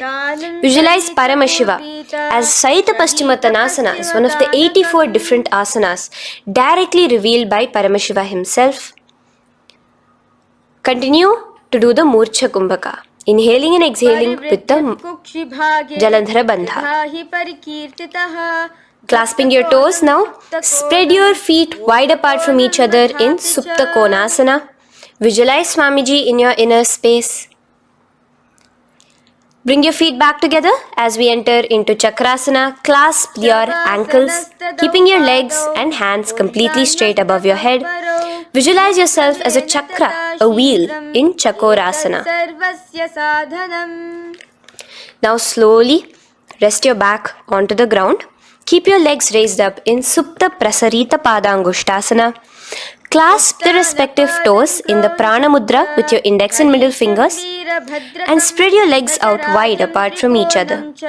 Visualizing Swamiji in your inner space, restart the Ujjayi Kumbhaka where you're inhaling and exhaling, making the sound of an ocean. Bring your feet together in Supta Padangushtasana in the same position, continuing to visualize Swamiji in your inner space.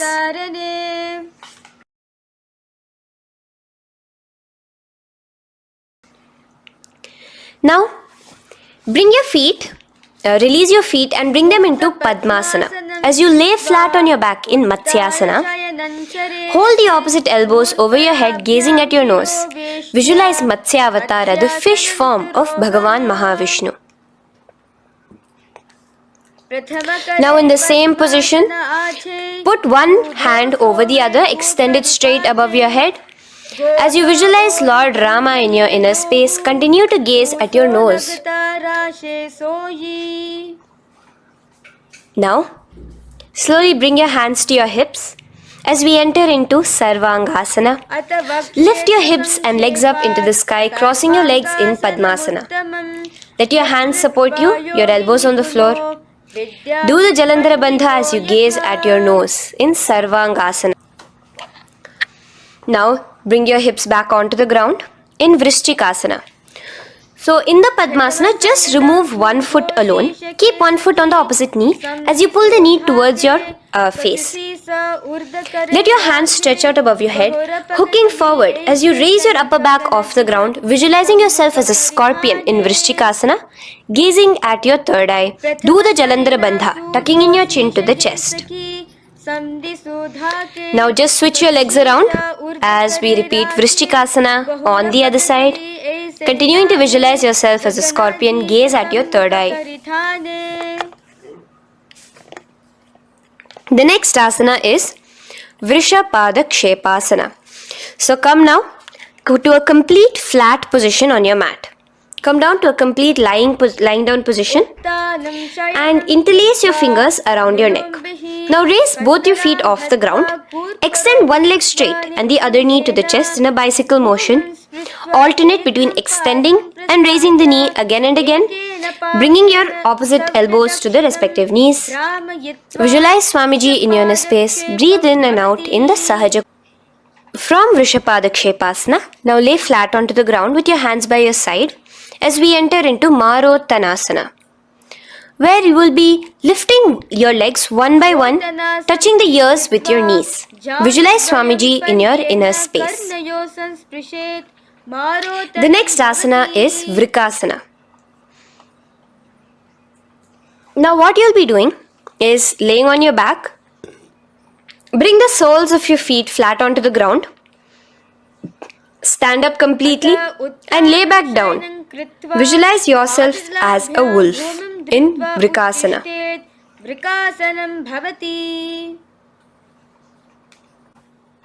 Now come back to a seated position as we enter into Luthasana, where you are going to be quickly throwing your legs above your head as you roll over completely, finishing in a prone position. Do this a couple of times. Come forward, roll over. Come forward and roll over again. Visualize Swamiji, the supreme point of Hinduism, in your inner space. Now take a moment to relax. Lay on your belly with your toes extended in Sarathasana. Keep your hands onto the ground by your shoulders. Now here, contract your lips and make a sound like a flute, whistling while inhaling. Visualize yourself as a ratha, as a chariot carrying warriors into battle for dharma on your back. Now from Sarathasana, let us enter into Dehalyullanghanasana. So place your palms on the ground and bring yourself to a plank position.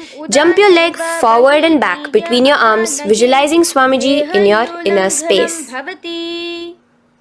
Jump forward now. When your legs are between your hands, stand tall. Holding your toes with your hands, walk back and forth. Visualize yourself as a wise 60-year-old elephant in Jatyasana. Now come to a standing position. The next is a beautiful karana, the Lolitika karana. So keep your knees bent, feet pointing outwards again in the Aramandi position. Bend your elbows, keeping your hands at the chest level. Now swiftly move your arms across the body, bringing it back to the center and tilt your head back. Opening your chest up towards the sky, move your head in all the directions. Now stand back straight as we enter into Sarpasana. So stand erect like a rod with your arms by your side, hands touching the thighs. Visualize Devi, Kundalini, raising up and curling upwards around your body in Sarpasana. The next asana is Ushtrasadanasana. Lean forward and down, standing on top of your palms. Begin to move and walk like a camel, visualizing yourself as a camel. In the same position, continuing to walk around, switch your visualization to visualizing yourself as a horse as you start to walk around like a horse in Ashvasana. Now raise up tall as we enter into Kapota Nitakasana. Interlace your fingers behind the back, pulling them down towards your calves. Open up your chest. Keep your hands in the Parashamudra. Visualize yourself as a soaring bird diving down in Kapota Nitakasana. Now, Stand tall as we enter into another Karana here, the Tala Pushpaputam Karana. Bring yourself to the Aramandi with your hands in the Namaskara Mudra. Simultaneously now, open up your palms while raising one heel off the ground, slightly lowering the waist and shoulder of the heel you have raised. Visualize you're offering a bouquet of flowers to Paramashiva as you come back to a standing position and repeat this on the other side. Let's do this a few times, offering flowers to Paramashiva. Now, come to a standing position. Stand straight and bring your hands together in the Namaskara Mudra. Slightly lean forward. Visualize yourself as a rhinoceros. Your hand is the horn as you gaze at your nose in Khadgasana. The next asana is Utthanotthanam. So come to a standing position and sit down all the way as low as you can to the ground and stand up. Do this again. Sit down, stand up, and again. Sit down, stand up. As you gaze at your nose throughout this. The next asana is Musalasana. Now come back to a standing position. Raise your hands above your head. Tall as you jump up and down repeatedly. Visualize yourself as a mace. Jump here in Musalasana. The next asana is Uchirshaka. So come back to a standing position. Pull the sole of one foot towards your belly. Now with the other leg, sit down and stand up. Release the leg. Pick the other leg up, pull it towards your belly, sit down and stand up in Uchirshaka as you visualize Swamiji in your inner space gazing at your nose. The next is a Karana which we will be entering into, the Parshvajanu Karana. So again, bringing yourself to the Aramandi position, bend and lift one knee towards your chest, pointing the toes downwards. Keep your arm around the knee, holding it with the hand in a fist. Let the other hand hang down on the thigh, wrist twisted, fingers pointing inwards. This is the Parshvajanu Karana. Now slowly release as we enter into Tandavasana. Stretch one leg out straight in front of you as you alternate between sitting and standing. Visualize yourself fiercely dancing as Paramashiva. Raise the foot to the inner thigh of the opposite side. As we enter into Brahmanasana, let your hand be resting by the sides. Keep your standing leg erect like a rod. Visualize yourself being blessed by Lord Brahma. Now, you can bring the left foot around the right knee and rotate it, tucking the left toes on the other side of the right calf. Simultaneously cross your left arm below the right, bring your palms together in the Namaskara Mudra. Visualize yourself as Lord Garuda in Garudasana 3. Now slowly uncross your legs and hands as we enter into Ekapadasana, coming to a standing position. On the right leg, bring your left foot to the opposite thigh with your hands relaxed by the knees. Now take a hold of the raised foot with your hand in the Prana Mudra. Stretch your leg out wide, out to the side and rotate your body quickly on the standing leg. Visualize yourself as the North Pole star in Dhruvasana. From here now, in the foot which is in your hand, just slowly, once you finish the rotating movement, in Trivikramasana, bring it up towards the back of your neck. Stand as tall as you can and alternate between sitting and standing. Visualize Bhagavan Mahavishnu in your inner space. Now you can take the leg out from behind your neck and stand straight. As we repeat the Parshvajanu Karana on the other side, bring your knee up to your chest, clasp your knee in a fist while the other hand comes to the opposite thigh. Hold there for a second and stretch your leg out. In Tandavasana, sit and stand. Visualize yourself fiercely dancing as Paramashiva. Bring the foot to the inner thigh, standing straight like a rod. Get your hands by your sides. Visualize yourself being blessed by Lord Brahma. In Brahmanasana on the other side. Move into Garudasana 3 on the other side as you rotate your leg over, your hand under. Visualize yourself as Lord Garuda. And uncross yourself as we move into Ekapadasana on the other side. Bring your foot to the inner thigh, to the root of the thigh, and stand straight. Clasp your toes, stretch it out as we go into Dhruvasana on the other side. Visualize yourself as a pole star rotating quickly. Come back to a standing position and bring your foot behind your neck. In Trivikramasana, sit and stand. Visualize Vishnu, Bhagavan Mahavishnu in your inner space. Now, stand tall as we do the Samanakha Karana. Stand with your feet close together, toes slightly pointed outwards. Keep both the hands to the side of the body. Take a moment to breathe in and breathe out and relax.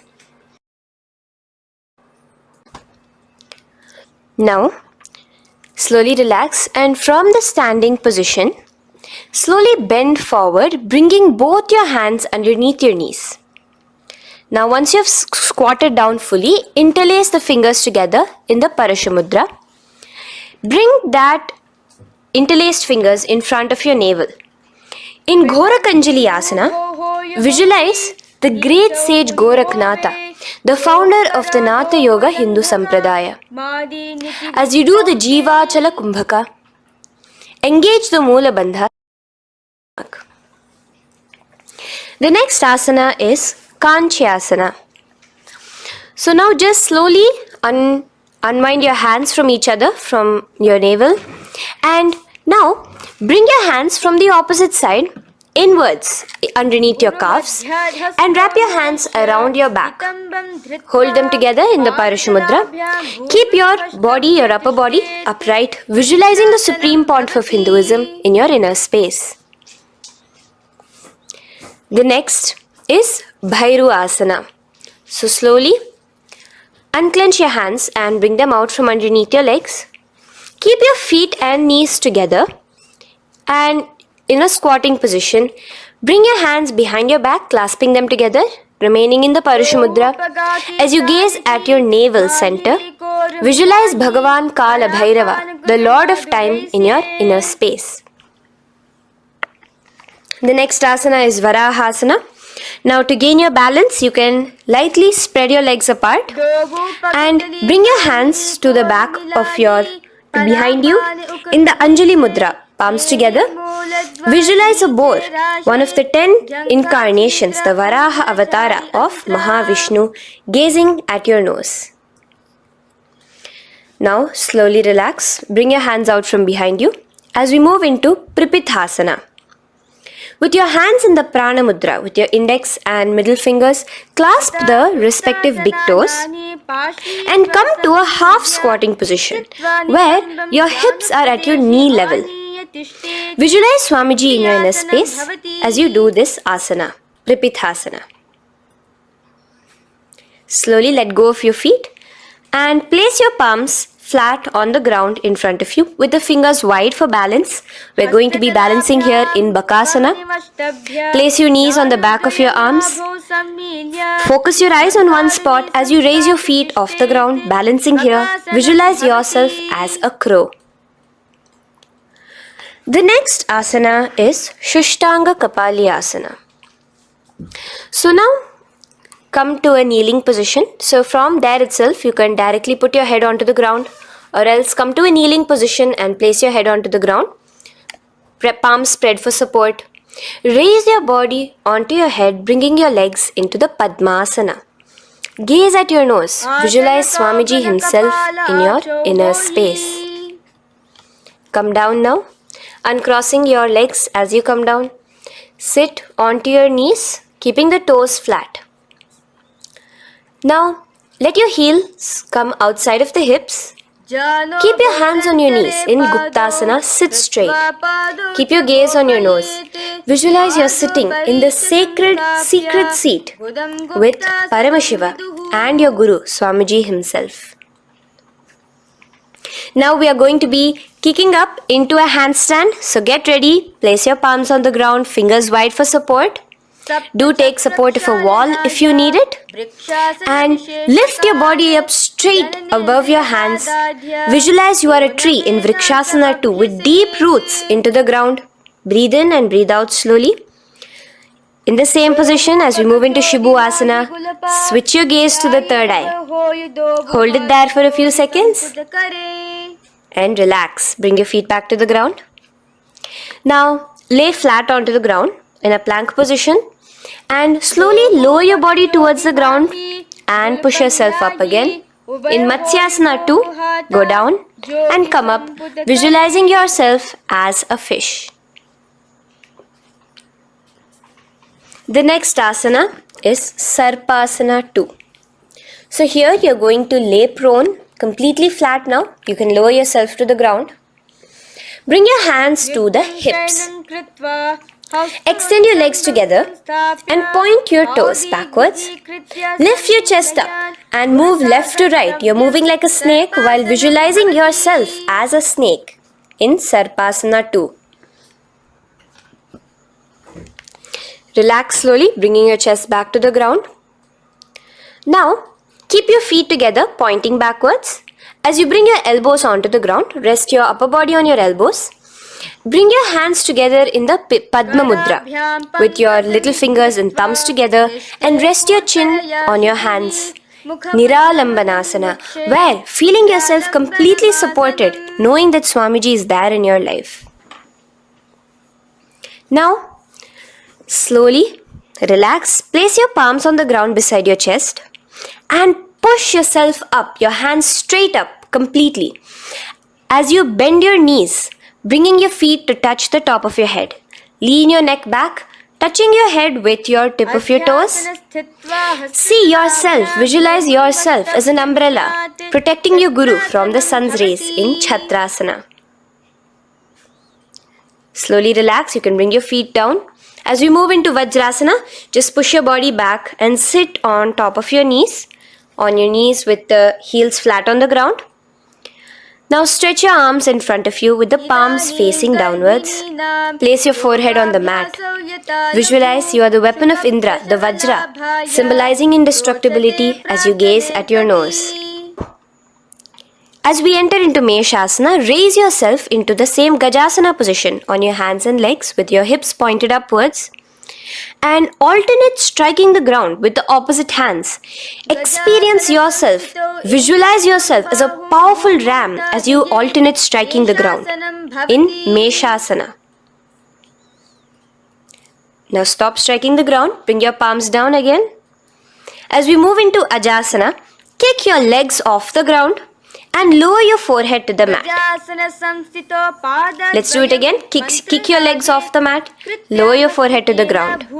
You are unborn, existing for all of eternity in Ajasana. Now, come to a seated position as we move into Dhanantara Asana. Sit on your heel with your legs together.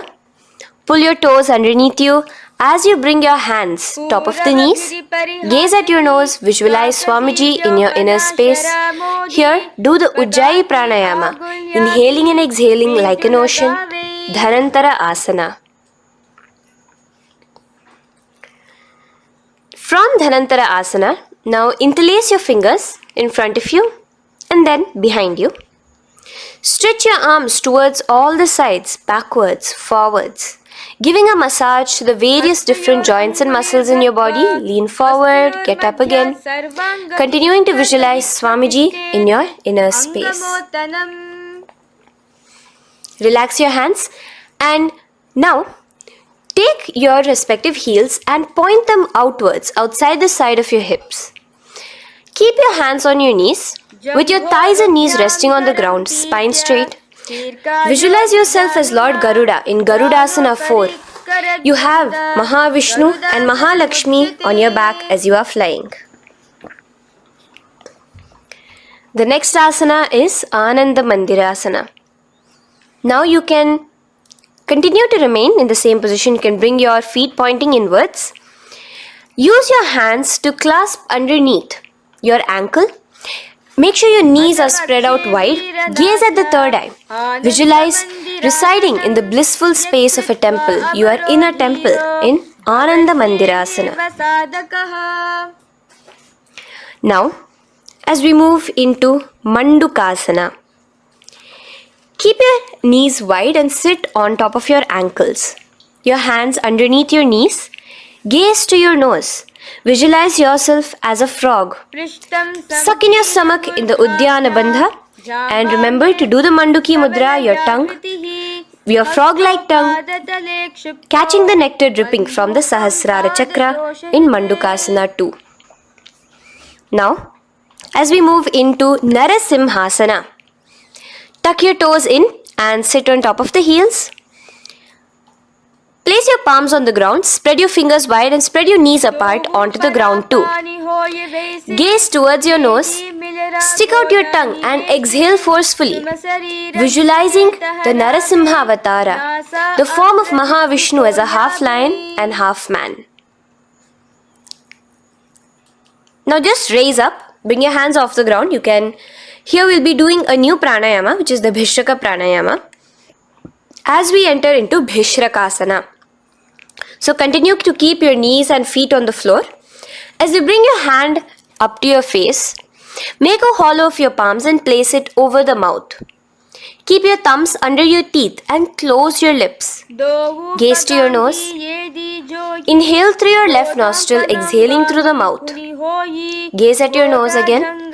Visualize yourself as Devi, presiding over any and all minuscule fears you may have within you. Now moving back into the Ujjayi Pranayama, let us do Makadasana. So you can take your hands off your face and slowly remaining in the same position, bring it to your armpits. Bring your fingers to your armpits.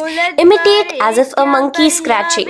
As you gaze to your third eye, visualize yourself as a playful monkey in Makadasana. From Makadasana, let's move into Vajra Sangharasana. So you can slowly lift your knees off the ground, just balancing on your toes, sitting on the heels.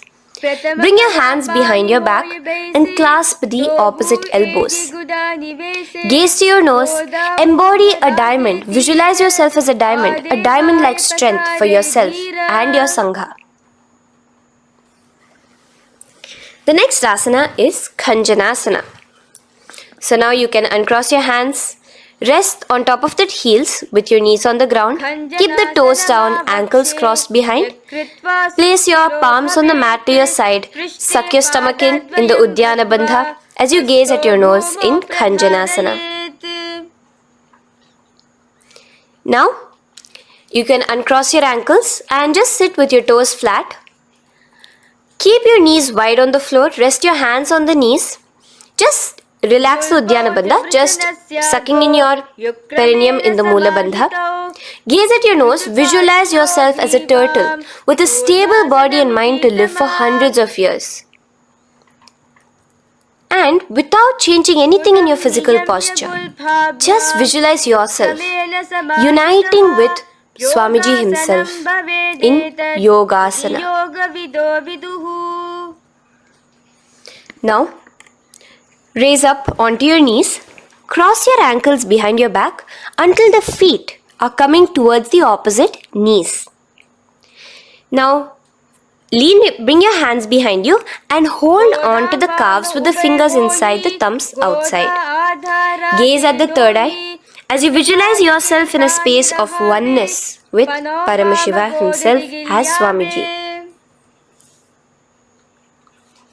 Now you can uncross your ankles, come back to standing on your knees as we enter into Ushtrasana 2.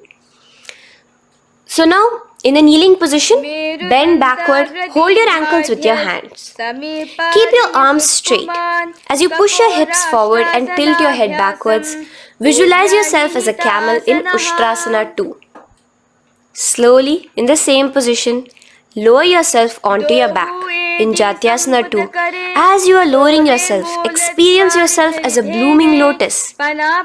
Bring your head, the back of your head onto the mat. Gaze to your nose. Now, let's move into Viratasana. So, try your best to do this without the support of your hands, but you can use your hand support if needed as you raise up from Jatyasana and back down.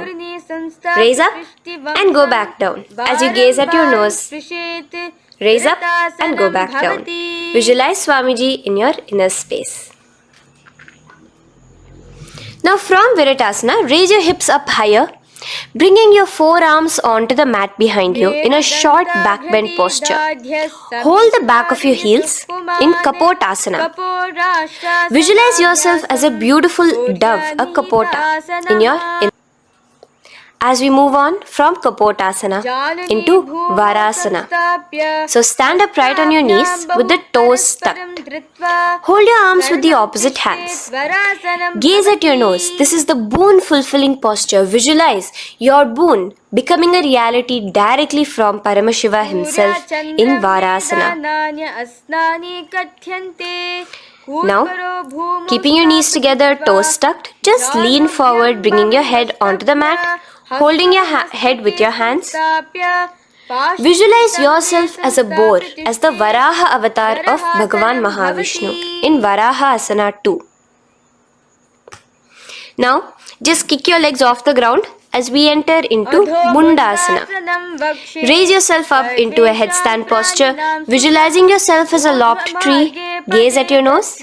Breathe in and out in the Sahaja Kumbhaka. Slowly come down now. Relax. Come to a kneeling posture. Sit on your heels.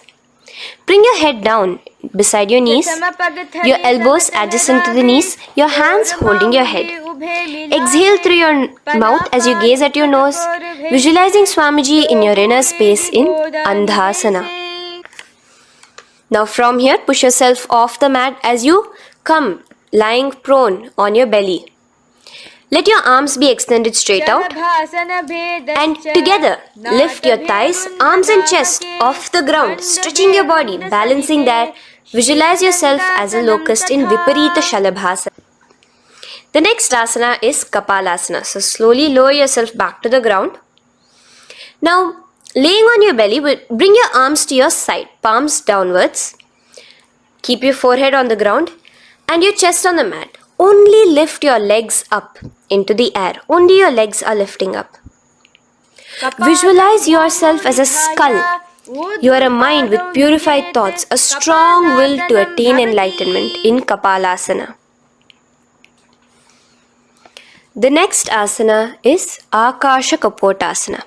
So now, in the same position as you are, let your arms be straight out behind you. As you kick your legs up and over your head, bring your feet slowly to the mat in front of you. Push yourself, balance there.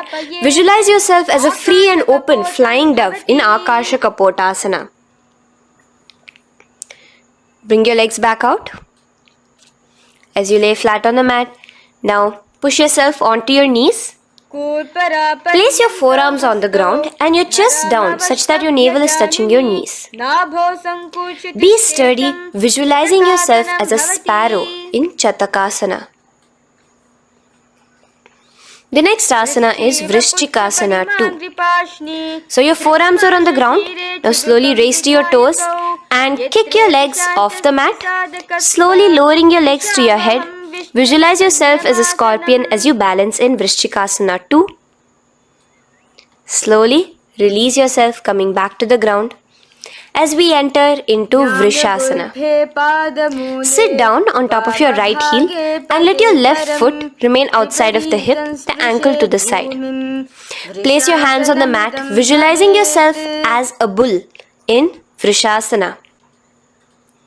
Now, bring both your knees underneath you, sit on both your heels, cross your left leg over top of the right, lightly, and in Lolasana, push yourself off the ground. Your knees are off the ground, you're just balancing on your hand above the mat. Visualize Swamiji in your inner space. Lower down now. Bring the left foot now outside. Bring the right foot out and sit on your left heel now. As we do Vrishasana on the other side, visualize yourself as a bull. From here, let us get into a very powerful asana, Balagunasana. So, place your left toes on the ground, sit on the heel of your left foot. Place the right foot flat with the knees raised towards your chest. Maintain your palms on the respective knees. Be upright. Visualize Balagunahai, one of the 84 siddhas in your inner space in Balagunasana. Now come to a squatting position. Let your feet be flat as you bring your elbows under your thighs and calves, wrapping it around your shins. Hold on to your ankles from the outside in Grahasana, visualizing yourself as an entire planet. Now you can unwrap yourself as you sit on top of the opposite heel in Balagunasana on the other side. Maintain your palms on the respective knees. Visualize Balagunahai, one of the 84 siddhas in your inner space. Now, sit upon both the toes with the heels up and knees off the mat, knees pointing forward. Now, keep your hands downwards on the respective knees. Keep your spine upright as you visualize Swamiji in your inner space in Utkatasana. The next asana is Vajra Sangharasana. Just spread your knees out wide in Utkatasana. Spread your knees out wide. Clasp the elbows behind your back. Visualize Swamiji in your inner space in Vajra Sangharasana too. The next asana is Anilasana. Now, sit with your feet hip width apart. Bring your hands under the soles of your feet from inside. Your palms facing downwards. Step onto your hands. Keep your arms straight, elbows together at the navel. Gaze to your nose. Visualize yourself able to consume and live off of air alone in Anilasana. The next is Padukasana. So from Anilasana, you can release your hands. Place the back of your hands on the mat with your fingers facing upwards. With your fingers facing towards your body, palms upwards. Step your feet on top of your hands and wrap your hands around your feet like a shoe. Walk around. Visualize you're wearing padukas, walking across the length and breadth of the world in Padukasana. Now bring your palms onto the ground. Stop moving around as we move into Kukutodana. Kick your feet up into the air and let them fall back down. Let's go up again and come down. Kick up and go down. Visualize yourself as a rooster in Kukutodana. The next is Viparita Nrityasana. So as you're kicking yourself up, you can go up into a complete handstand posture, which is Viparita Nrityasana. Do take support if needed. And move around on your two hands as if you are dancing in Viparita Nrityasana. Slowly come back down to a standing position. Lean forward and let your feet be slightly apart from each other. Bring one palm down on the mat with the arms straight. Bring the opposite hand to your head and be stable in Kunjarasana. Now just put that hand down as you bring the other hand to your head, repeating Kunjarasana on the other side. Be stable here. Now you can squat back down onto the ground. Keep your feet flat. Hold your respective ankles and lift your feet off the ground in Kadamba Asana. Visualize yourself as a Kadamba tree, a pious tree that promotes a long life. The next asana is Pavana Muktasana. Now sit back down onto the ground, bring your knees towards your chest. Let your hands wrap around your knees, hold it close to your body. Visualize all the excess vata, air, just balancing and releasing in your system in Pavana Muktasana. Now, let us move into Chakorasana. So first stretch your legs out in front of you. Bring one leg behind your head. Now place both hands on the ground and lift your body off the ground while lifting the other leg too, up straight. Visualize yourself as a powerful source of energy. Gaze at your third eye in Chakorasana. Slowly relax back down. Now hold your left toes with the left hand, index and middle fingers. Pull the foot to the left ear. We are entering into Dhanurasana 2. Extend your right leg out, keeping straight. Hold the big toe with your right hand. Visualize yourself as a bow in Dhanurasana 2. The next is Ashtavakrasana. So lift your left leg over top of the left shoulder. After releasing your hands, bring the right foot across and hook it on top of the left foot. Lean forward and down, keep your palms onto the ground. Extend your legs out to the left, lift your head up and chest. You're completely balancing only on your hands as you visualize yourself as a flying crane in Ashtavakrasana. Now slowly relax down. From here, bring your right foot to the left thigh and your left foot flat onto the ground. Knees raised up. Have your left shoulder underneath the respective leg and place your hands flat on the ground. Gaze towards your third eye. Visualize you are immortal, able to exist solely from prana alone in Pranasana. From here, moving into Parshva Matsyendrasana. Place your right foot at the root of the left thigh. Then the left leg by the side of the right knee. Hold the left leg by the right hand. Twist your body out. Remain steady here, gazing at the third eye. Visualize Matsyendranatha, the great Rishi Yogi, master of Hatha Yoga, in your inner space. Now slowly unwind yourself. As we repeat Chakorasana on the other side, lift the other leg behind your head. Place both your hands on the ground and keep your entire body off the ground straight up. Gaze at your third eye, visualizing yourself as a powerful source of energy. Now relax back onto the ground. Let's repeat Dhanurasana 2 on the other side. Clasp your respective hands with the feet. Pull one foot back, the other foot extended forward, visualizing yourself as a bow. Release your feet as you cross them over each other, over top the shoulder in Ashtavakrasana on the other side. Raise off the ground. Visualize yourself as a flying crane. The next asana, we'll be repeating Pranasana on the other side. Bring the right foot to the left thigh.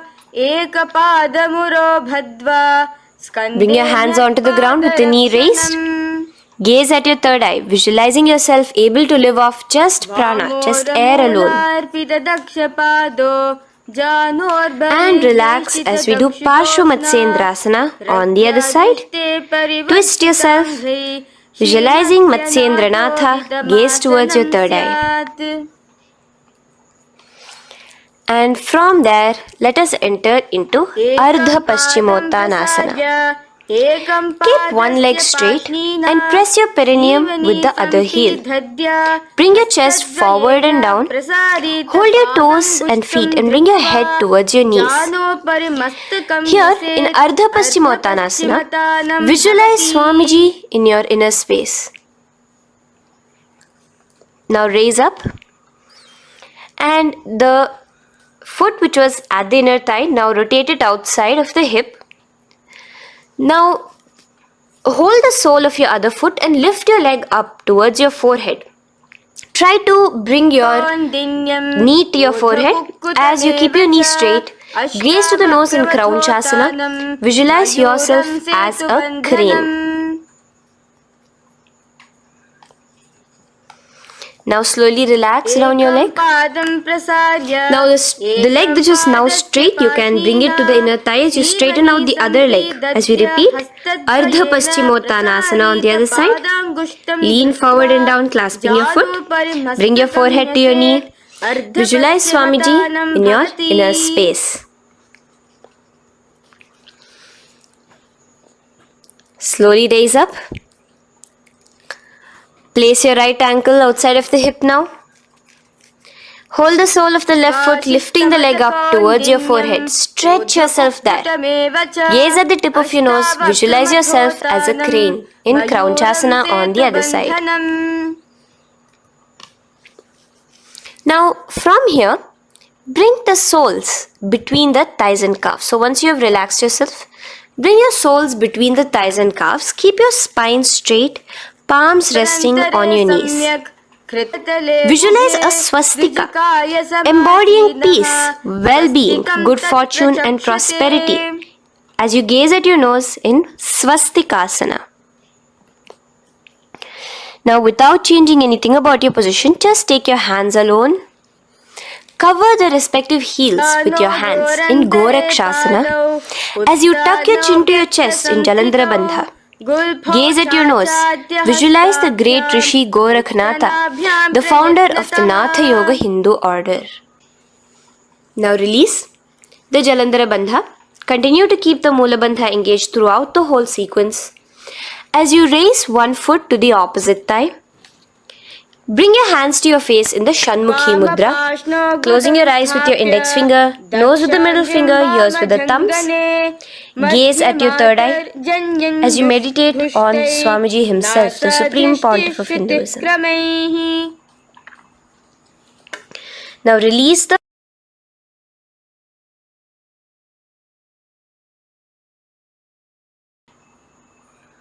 Shanmukhi Mudra. And in Yogasana 2, bring your legs into the Padmasana position over the opposite thighs. Keep your hands flat onto the ground beside your knees with the palms facing upwards. Sit straight, gaze at your nose. Here we'll be starting the Kaka Chanchu Kumbhaka, where your inhalation will be through your tongue wrapped like a pipe, and your exhalation will be through your nose. From Yogasana 2, now keeping your palms beside your body, just switch them around to be flat on the ground and push your entire body off the ground, balancing. Visualize yourself as a rooster in Urdhva Kukkutasana. Now relax down, come back to a seated position on the floor, keeping your legs in Padmasana. Insert your hands through your knees and place them on the mat. Remember, do not lift your body up, just stay seated down there. In Siddha Haritali Asana, gaze to your nose, visualize Swamiji himself in your inner space. From there, let's enter into Hamsasana, where you will actually be pushing yourself off the ground. Lift your thighs up high above your shoulder, above your elbows as much as possible. Gaze to your nose, visualizing yourself as an elegant swan in Hamsasana. Now release yourself. Now, do not take your hands out from between your thighs and calves. Just go onto your knees and reach your hands behind your body with your fingers interlaced in the Parashu Mudra. Bring your forehead to the floor as you gaze at your nose. Visualize yourself as Lord Paramashiva's bow in Karmukasana. Now, slowly come back to the seated position as we move into Kurmasana 2. Keeping your hands in between your thighs and calves, bend your elbows and hold your respective shoulders with your hands.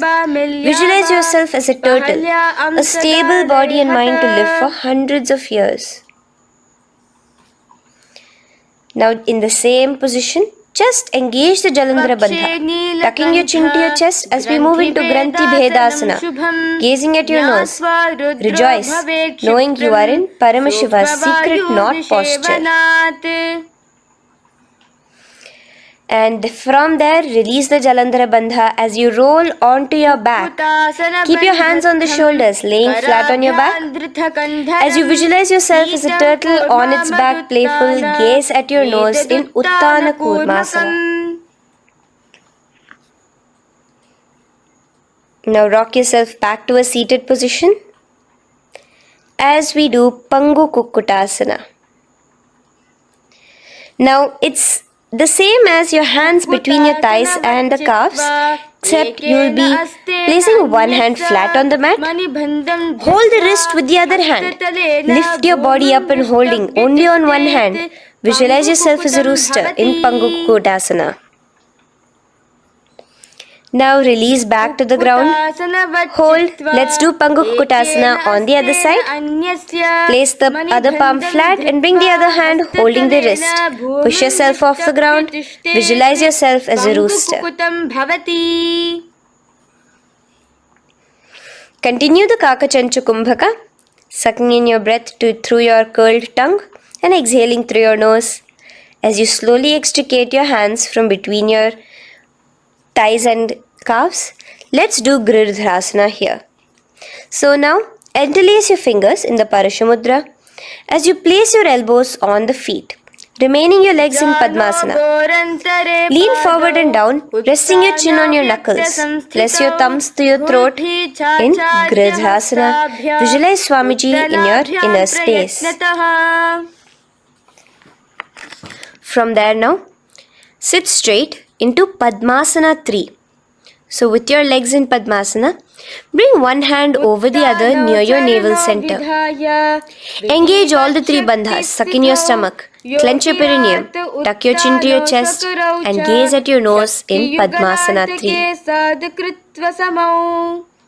Slowly now, as we move into Padmasana 4, bring your hands to the respective knees.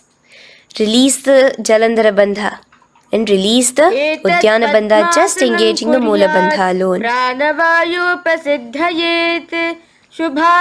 Visualize Paramashiva in your inner space as you gaze at your nose in Padmasana 4. Now we'll be entering into Karmukasana 2.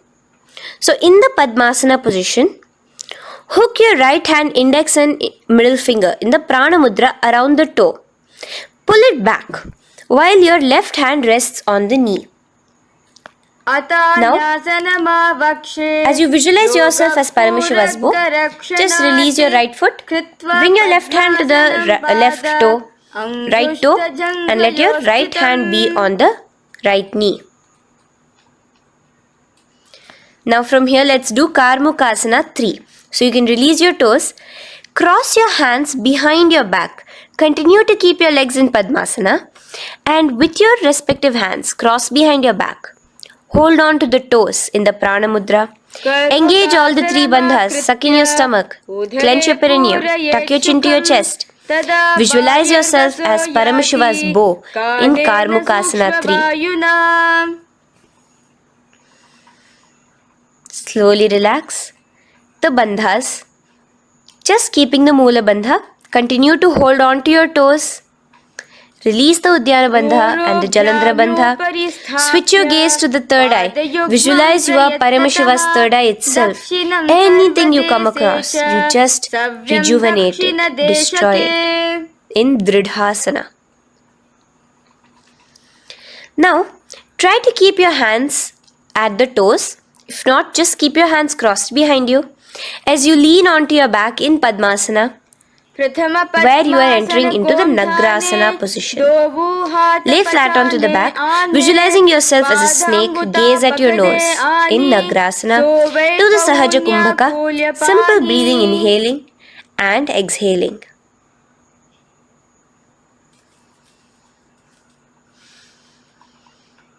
Now bring your knees to your chest. Let your hands wrap around your knees. Slowly uncross your Padmasana and bring your knees to your chest.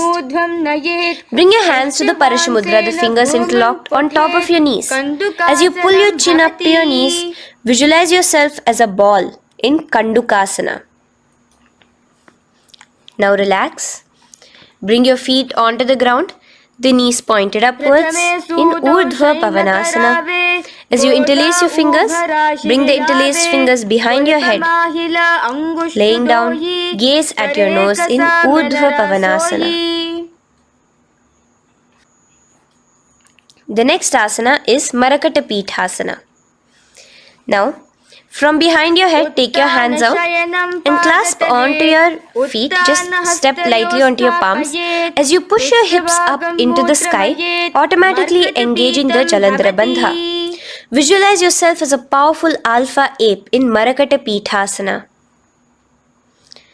In the same position now, bring your hands to your hips as we enter into Uttanashiki Peetakasana. Let your weight rest on your elbows as you stretch your legs out straight. Gaze at the nose. Visualize Swamiji in your inner space. From there, continuing to rest on your elbows, kick your feet up high into the sky in Narakasana.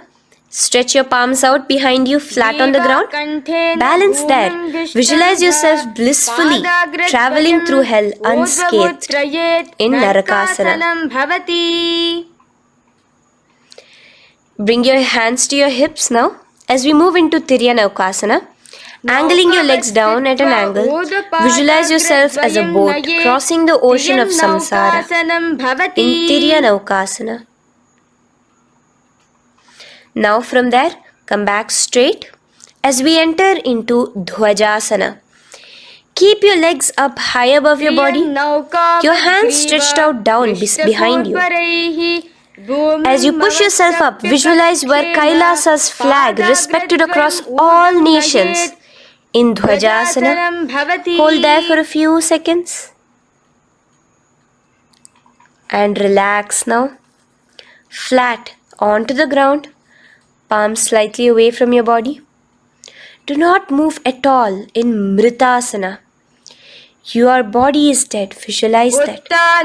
Visualize the Supreme Pontiff of Hinduism liberating you. Let your awareness travel to all the parts of your body in the Shakti Chalan Mudra as we do Mritasana.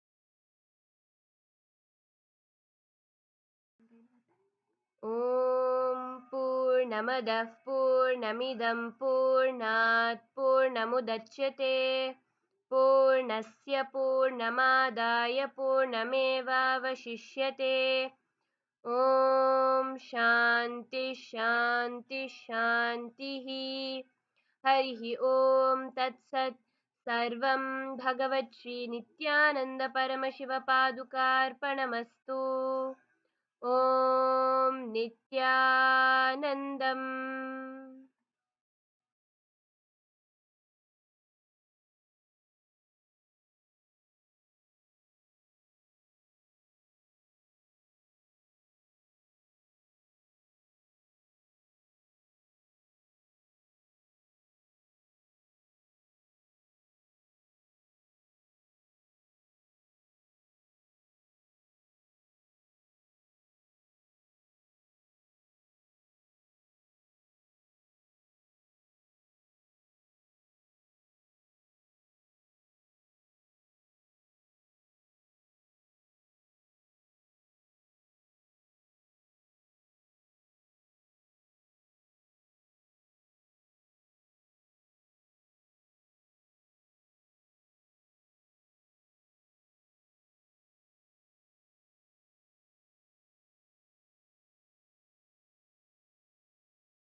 Yes. Nithyanandam, to all the participants and all the viewers who is joining us live right now for today's program. Nithyanandam, for all the participants, I now request all participants to pose. How was today's yoga for all of you? As all of us just now had a beautiful Nityananda yoga where all of us did the 308 sequence directly designed by Swamiji. So I request all participants now, let's take a few minutes. You can go drink some water, freshen up yours and go change your clothes as we get ready to start a new day with the Nityananda Yoga. So the first power, we'll be entering into power manifestation session. So I request all participants now to sit it down in your mats with your eye bands on.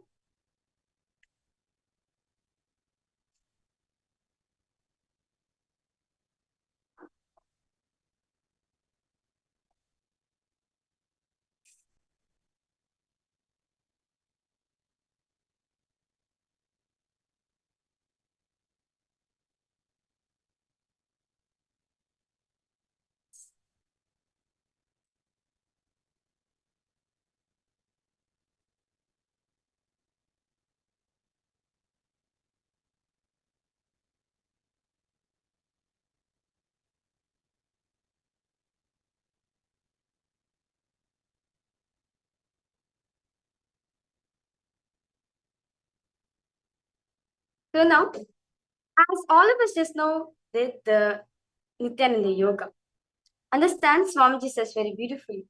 Nityananda Yoga, especially the yoga which all of us just performed, Swamiji says that it is a union. It is an experience where your communion with the divine.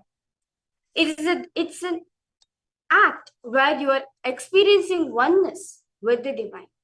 Yoga is nothing but an experience, an action where you do, where divine connects with you. Not you become with the divine, but the divine entering into you. So as all of us know just did the beautiful Nityananda Yoga, the best thing all of us can do right now to enjoy that oneness experience is doing the power manifestation right after Nityananda Yoga. I see so many participants joined it. Nityananda Ma Chandrasekhar Priya, Nityananda Ma Sharmin Moose. Yes. Ma Jyoti, Nityananda Ma Anandya Shri. Yes, Nityananda to all of you. So now we are going to be entering into the power manifestations, and I request all participants now to get yourself ready with the eye band and make sure the eye band is an opaque, it's a dark color, preferably. So now, this power of third eye reading is the first word Swamiji has revealed and has given it for all of us. We're going to be manifesting that power today. So let us now look into the Shastra Pramana. The Shastra Pramana of this power of third eye reading comes from the Vijnana Bhairav Tantra, Sutra 34, Dharana 8, where Bhagavan Paramashiva says, Kapalantarmanonyasa तिष्ठन्मीलितलोचनः क्रमेण मनसोधार्ध्या लक्ष्ये लक्ष्यमुत्तमम्.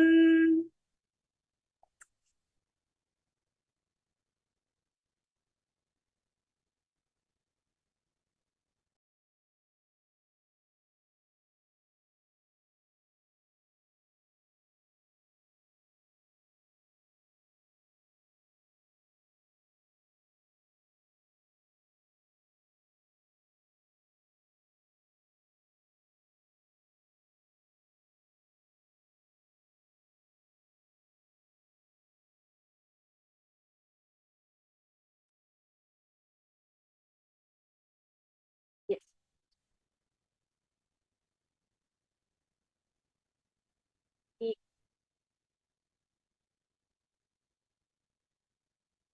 Nityananda to all of you. I complete all of you for the technical glitch.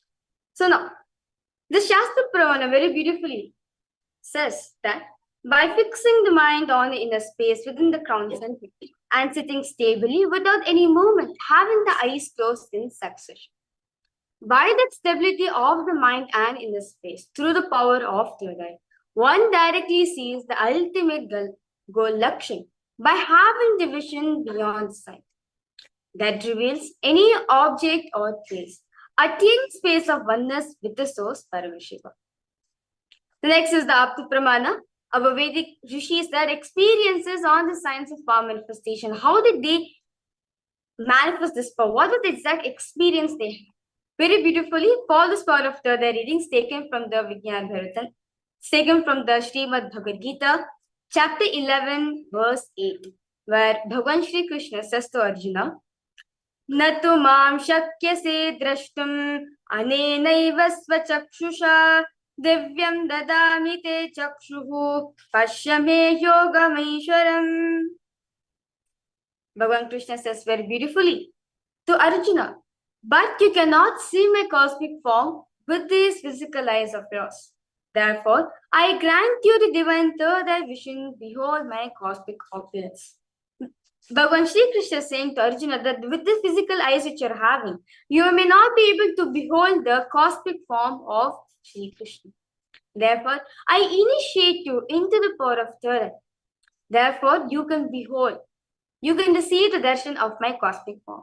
Understand? The whole 11th chapter of the Bhagavad Gita, which contains a detailed description of Bhagavan Shri Krishna's cosmic form, is completely narrated by Arjuna as he sees Sri Krishna through his third eye.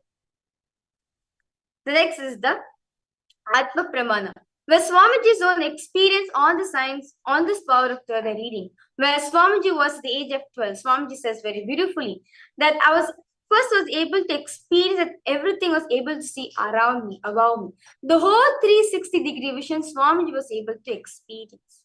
Not just that alone, Swamiji was able to see and also experience all around him as part of him. The skin of the stone on which he was sitting and the skin of the body which he carried, both carried him equally. So there's something outside and something inside was just lost.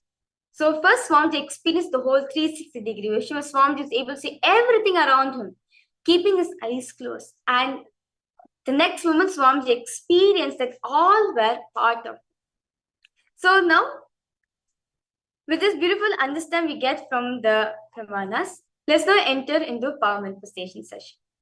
So now I request all participants now to get your eye bands on. I request all of you to tie your eyes with your eye band. If you have an eye mask, you can tie your eyes with it. Or if you have a cloth, which is preferably a dark color, I request you to tie your eyes. So I request all participants now to tie your eyes.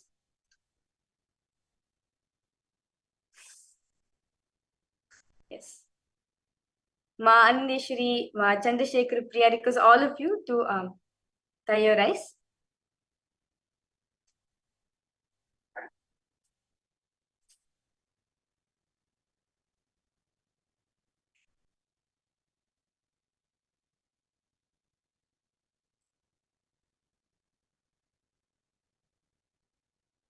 Now,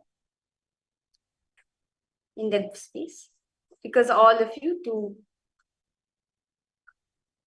close your eyes, visualize Swamiji in your inner space.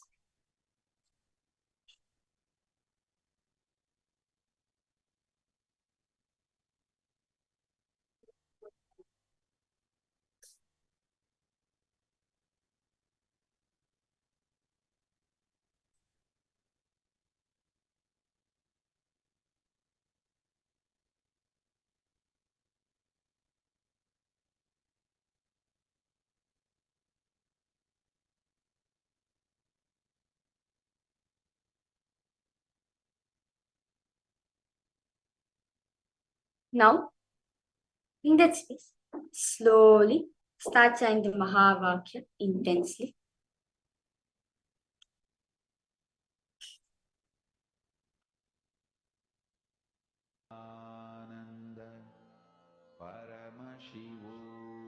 Just enjoy the experience which you're having with Swamiji. Because all participants now, continue chant the Mahavakya.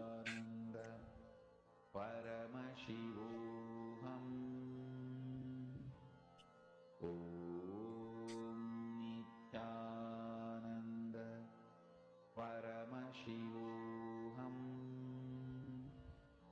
Om Nithyananda Paramashivoham. Now,